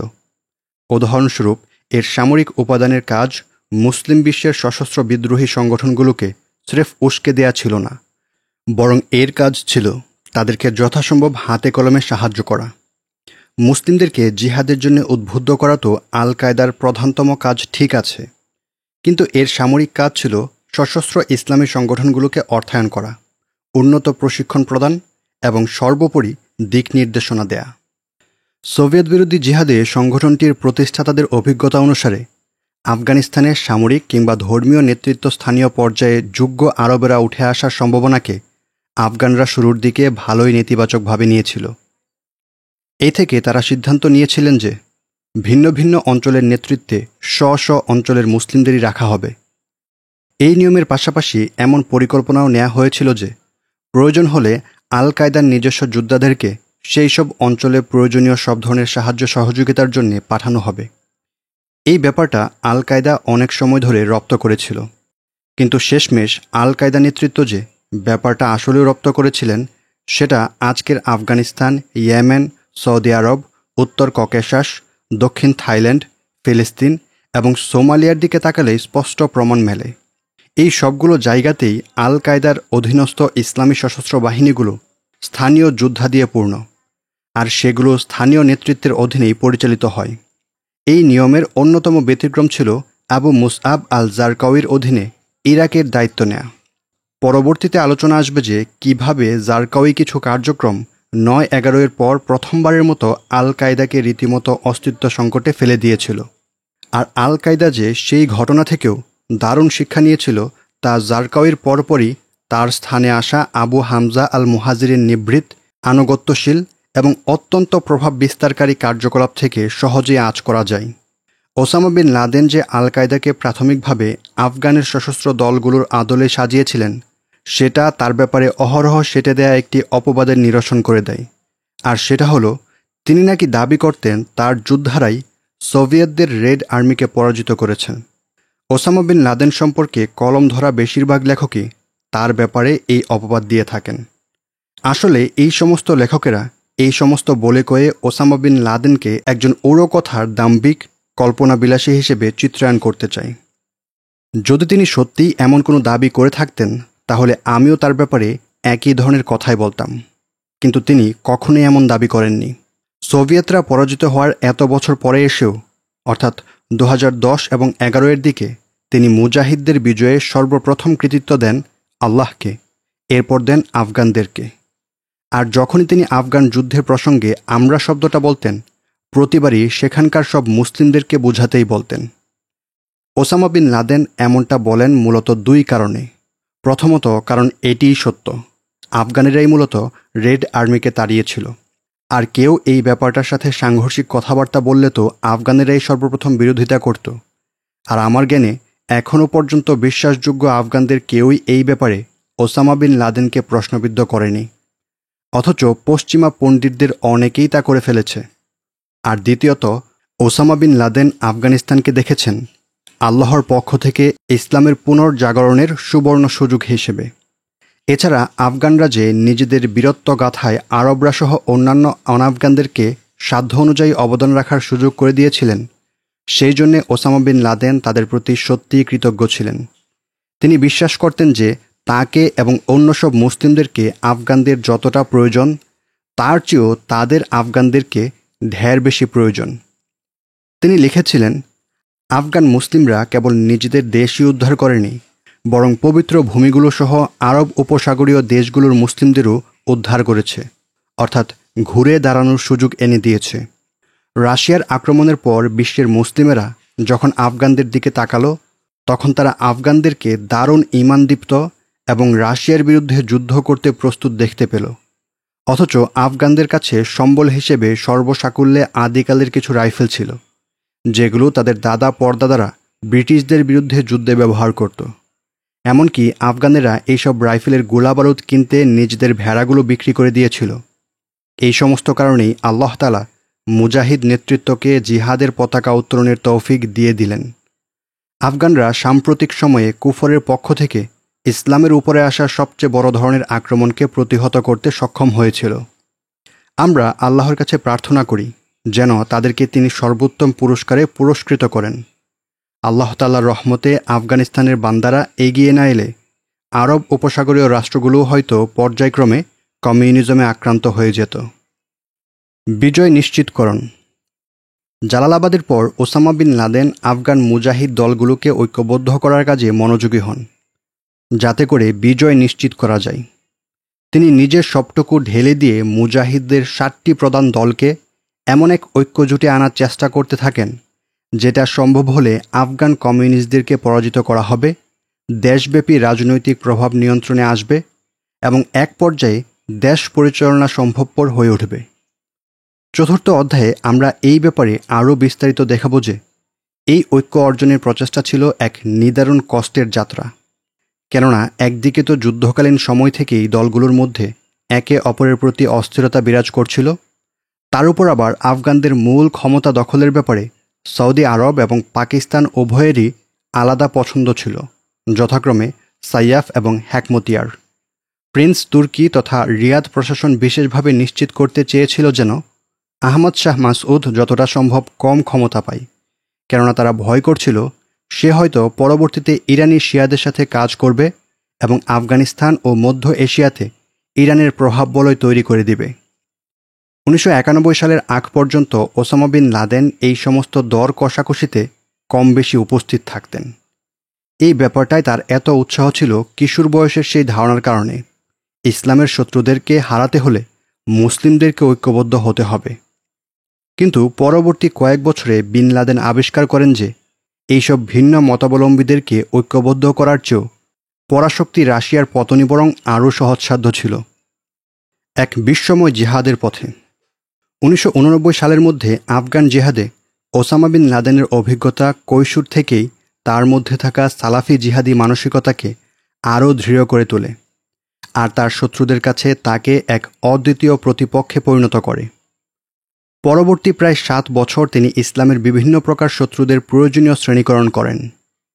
নোট, অর্থাৎ দ্বীনের অভ্যন্তরীণ শত্রু, বাইরের শত্রু, মূল শত্রু যাদেরকে সরাসরি প্রতিহত করতে হবে, গৌণ শত্রু যাদের সাথে আপাত সংঘর্ষ এড়িয়ে চলতে হবে ইত্যাদি শ্রেণীকরণ করেন। নোট শেষ হচ্ছে। ওসামার মধ্যেকার পরিবর্তন তার মায়ের চোখে পড়েছিল। যখন তিনি প্রথমবার আফগানিস্তানের উদ্দেশ্যে রওনা দিয়েছিলেন, আলিয়া সেই সম্পর্কে লিখেছিলেন দুঃস্বপ্নের সূচনা। এমনকি পরিবার এবং আত্মীয় স্বজনেরাও আলিয়ার মধ্যে নিজ ছেলের জন্য বেড়ে ওঠা ভয় ও শঙ্কা খেয়াল করেছিলেন। 2001 সালে আলিয়ার বোন লাইলা ঘানেম সেই দিনগুলোর কথা স্মরণ করেছিলেন এইভাবে, ওসামার অভিযাত্রার প্রথম দিকে মা হিসেবে আলিয়া খুবই চিন্তিত ছিল, কিন্তু যখন সে ছেলের মধ্যে দৃঢ়তা দেখতে পায় তখন বলেছিল, আল্লাহ তাকে রক্ষা করুন। সোভিয়েত বিরোধী জিহাদ ওসামা বিন লাদেনের কাছে কেমন অর্থবহ ছিল, আর সেটা সমস্ত মুসলিমদের কাছে কেমন অর্থবহ হওয়ার উচিত বলে তিনি মনে করেন, সেই ব্যাপারে তিনি নিজে সবিস্তারে বর্ণনা করেছিলেন। 1988 সালে ওসামা বিন লাদেন বলেন, এমন একটি নিয়ামতের জন্যে আল্লাহর কাছে শুকরিয়া। এটা হলো আল্লাহর রাস্তায় জিহাদ করার নিয়ামত, ইসলামের সর্বোচ্চ শৃঙ্গ। এই যুগের মুসলিমেরা যেই দিনই দায়িত্বের ব্যাপারে রীতিমতো ভুলে গিয়েছে, তাই এটা আল্লাহর অশেষ নিয়ামত যে এত বছরের গাফেলতির পর, ইসলামের পবিত্র ভূমিগুলো দখল হয়ে যাবার পর, মুসলিম নারীদেরকে বন্দী, মুসলিমদের ভূমি ও সম্মান ভূলুণ্ঠিত হওয়ার পর হলেও আমরা শেষমেশ জিহাদে ফিরে যাচ্ছি। যেভাবে আল্লাহর রাসূল সাল্লাল্লাহু আলাইহি ওয়াসাল্লাম জিহাদের পতাকা উত্তোলন করেছিলেন, আজকে আল্লাহর রহমতে সেভাবেই পতাকা উত্তোলিত হচ্ছে। আল্লাহ তাআলা আমাদের মাঝে জিহাদকে ফিরিয়ে দিয়ে এত বছর ধরে তার দ্বীনের প্রতি অবহেলার গুনাহ মোচনের সুযোগ করে দিলেন। সমস্ত প্রশংসা আল্লাহর। তিনি আমাদেরকে সর্বশ্রেষ্ঠ মানব রাসূলুল্লাহ সাল্লাল্লাহু আলাইহি ওয়াসাল্লাম আর তার সাহাবাদের মতোই আফগানিস্তানে জিহাদ করার তৌফিক দিলেন। পূর্ব কিংবা পশ্চিম, আমি আমার সমস্ত মুসলিম ভাইদেরকে আহ্বান করছি যেন তারা এখনই পদক্ষেপ নেন। তারা যেন যা কিছুতেই ব্যস্ত হয়ে আছেন সেই সব ফেলে রেখে আল্লাহর রাস্তায় জিহাদে এসে শরিক হন। এই পতাকা শ্রেষ্ঠ পতাকা, আর মুজাহিদরা হলেন শ্রেষ্ঠ মানুষ। আল্লাহ তাআলা আমাদের এবং আপনাদের ইবাদতগুলো কবুল করুন। আল্লাহ তাআলা কবুল করুন মুমিনদের প্রতি আমাদের এই আহ্বানকে, যাতে করে তারা নিজেদের প্রতি সত্যবাদী হতে পারে এবং কাফিরদের বিরুদ্ধে জিহাদে এসে শরিক হতে পারে। এই অল্প কিছু বাক্যেই ওসামা বিন লাদেন এমন কয়েকটি বিষয়ের মূল ভাব চিত্রায়ন করেছেন, যেগুলো পরবর্তীতে তার চিন্তা ও কাজের প্রতিফলন ঘটায়। প্রথমত, তিনি স্পষ্ট করে দিলেন যে মুসলিমদের দুরবস্থার দায় মুসলিমদেরই, যারা কিনা জিহাদের দ্বীনি দায়িত্বের ব্যাপারে রীতিমতো ভুলে গিয়েছে। হ্যাঁ, এটা ঠিক যে সোভিয়েতরা, ইহুদি রাষ্ট্রবাদীরা অর্থাৎ জায়োনিস্টেরা, পশ্চিমা খ্রিস্টানরা এবং আরব জালিমরা নিজ নিজ ঔপনিবেশিক কৌশল, সাম্রাজ্যবাদ, অর্থনৈতিক অবক্ষয় কিংবা পুতুল সরকারের মাধ্যমে মুসলিমদের উপর চেপে বসেছে। কিন্তু সেটা তারা করতে পেরেছে কেবল মুসলিমেরা তাদের বিশ্বাস অনুযায়ী আমল না করবার কারণে, জিহাদের মাধ্যমে উম্মাহকে প্রতিরক্ষা না করবার কারণে। বার্নার্ড লুইস বা তার মতো অন্যান্যরা যারা বলে বেড়ায় যে মুসলিমেরা তাদের আজকের পরিণতির জন্যে অন্যদেরকে দোষারোপ করে, ওসামা বিন লাদেন কিন্তু মোটেও সেই রকম ছিলেন না। বরং প্রথম থেকেই তার বার্তা ছিল, আল্লাহ তাদেরকেই সাহায্য করেন যারা নিজেদেরকে সাহায্য করে। মুসলিমদের পরাজয়ের মানসিকতার ব্যাপারে বলার সময় বারবার তিনি এই ব্যাখ্যাতেই ফিরে যেতেন। দ্বিতীয়ত, মুসলিমদের পবিত্র ভূমিসহ যেই সমস্ত অঞ্চল ইসলামের শত্রুরা দখল করে নিয়েছে, সেগুলো পুনরুদ্ধারের জন্যে তিনি জিহাদকে সমস্ত মুসলিমদের জন্য আবশ্যক ধর্মীয় দায়িত্ব বা ফার্জে আইন হিসেবে উল্লেখ করেছেন। ওসামা বিন লাদেন কিন্তু মুসলিমদেরকে আক্রমণাত্মক বা ইকদামি জিহাদ করে ইসলামের জমিন বাড়ানোর জন্য ডাকছেন না, বরং তিনি যে সমস্ত ভূমি একসময় ইসলামের অধীনে ছিল সেইগুলোই পুনরুদ্ধারের জন্য তিনি ডাকছেন। মুসলিমদের জমিন এবং সম্মান যারা ভূলুণ্ঠিত করেছে তাদেরকে সমান সমান প্রাপ্য বুঝিয়ে দেওয়ার দিকে তিনি ডাকছেন। তৃতীয়ত, যদিও সাধারণভাবে এটা দ্বিতীয় বিষয়েরই অন্তর্ভুক্ত, কিন্তু বিশেষভাবে উল্লেখযোগ্য, ফিলিস্তিন মুক্ত করা। যদিও উপরোক্ত কথায় তিনি একেবারে নাম ধরে ফিলিস্তিনের কথা বলেননি, কিন্তু এখানে কোনোই সন্দেহের অবকাশ নেই যে তিনি ইসলামের পবিত্র ভূমি বলতে মুসলিমদের থেকে ছিনিয়ে নেয়া জেরুজালেমকেই বুঝিয়েছেন। কেননা 1988 সালে এই বক্তব্য দেওয়ার সময় মুসলিমদের 3টি পবিত্র ভূমির মধ্যে একমাত্র জেরুজালেমই কাফিরদের দ্বারা দখলকৃত হিসেবে গণ্য হতো। মক্কা মদিনার কথা বোঝানো হয়নি, কারণ 1990 আগস্টের আগে আমেরিকা সৌদি আরবে সামরিক ঘাঁটি স্থাপন করেনি। প্রথম অধ্যায়ে উল্লেখ করা হয়েছিল 70-এর দশকে ফিলিস্তিন এবং আল আকসার চিন্তা তরুণ ওসামার মনে একটি বিশেষ স্থান দখল করে নিয়েছিল। আর এই সমস্ত ব্যাপার তাদের বিরুদ্ধেও প্রমাণ, যারা বলে বেড়ায় ওসামা বিন লাদেন নাকি ফিলিস্তিনের ব্যাপারে চিন্তা করেছেন 9/11-এর পরে।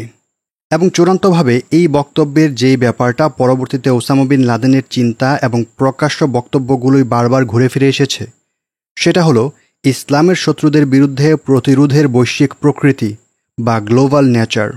তাই যখন তিনি বললেন পূর্ব কিংবা পশ্চিম, আমি আমার সমস্ত মুসলিম ভাইদেরকে আহ্বান করছি এর দ্বারা তিনি এটাই বোঝালেন যে তিনি বিভিন্ন অঞ্চলের মুসলিমদের বৈচিত্র্যের সাথে পরিপূর্ণরূপে খাপ খাইয়ে নিয়েছেন, বিশেষ করে রেড আর্মির বিরুদ্ধে জিহাদে বিশ্বের নানা প্রান্ত থেকে আসা মুজাহিদদের সাথে কাজ করে।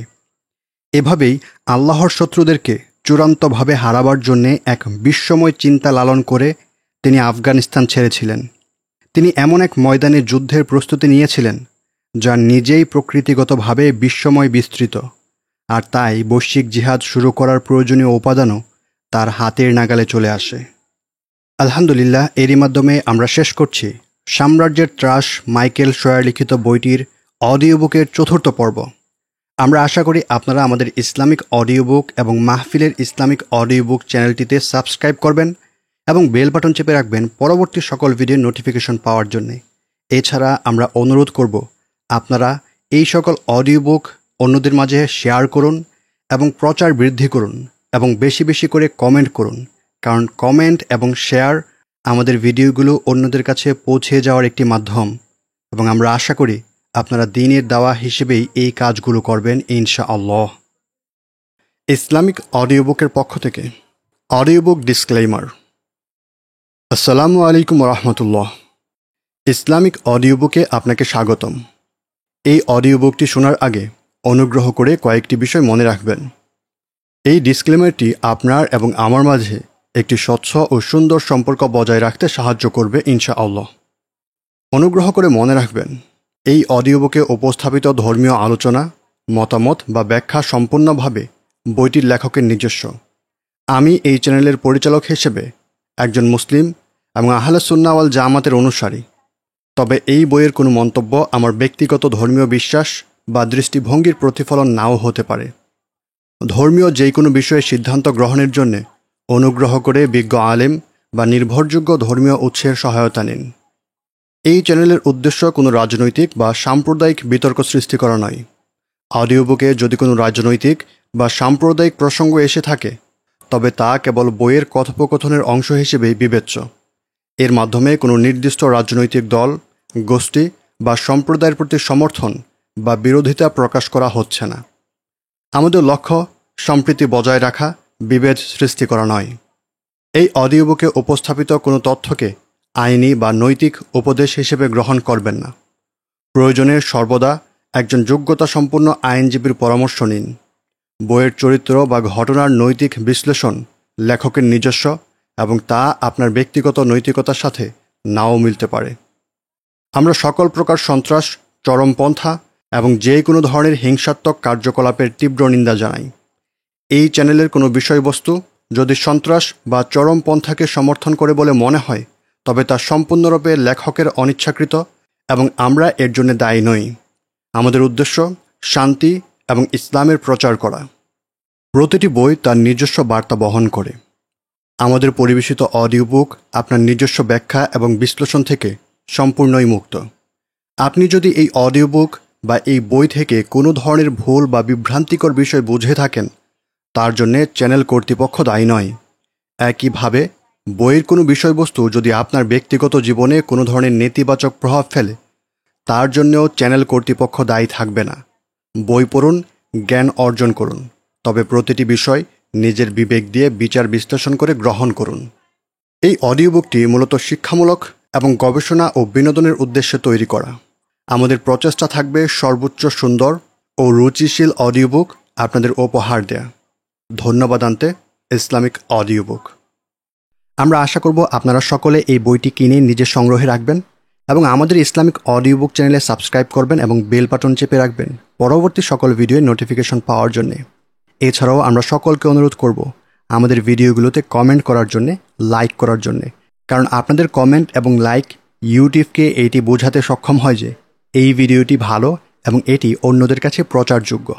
তাই আমরা আশা করব দ্বীনের দাওয়াহ এর উদ্দেশ্যে আপনারা অবশ্যই এই ভিডিওটিতে কমেন্ট করবেন এবং লাইক এবং শেয়ার করে আমাদের পাশে থাকবেন। يا ربي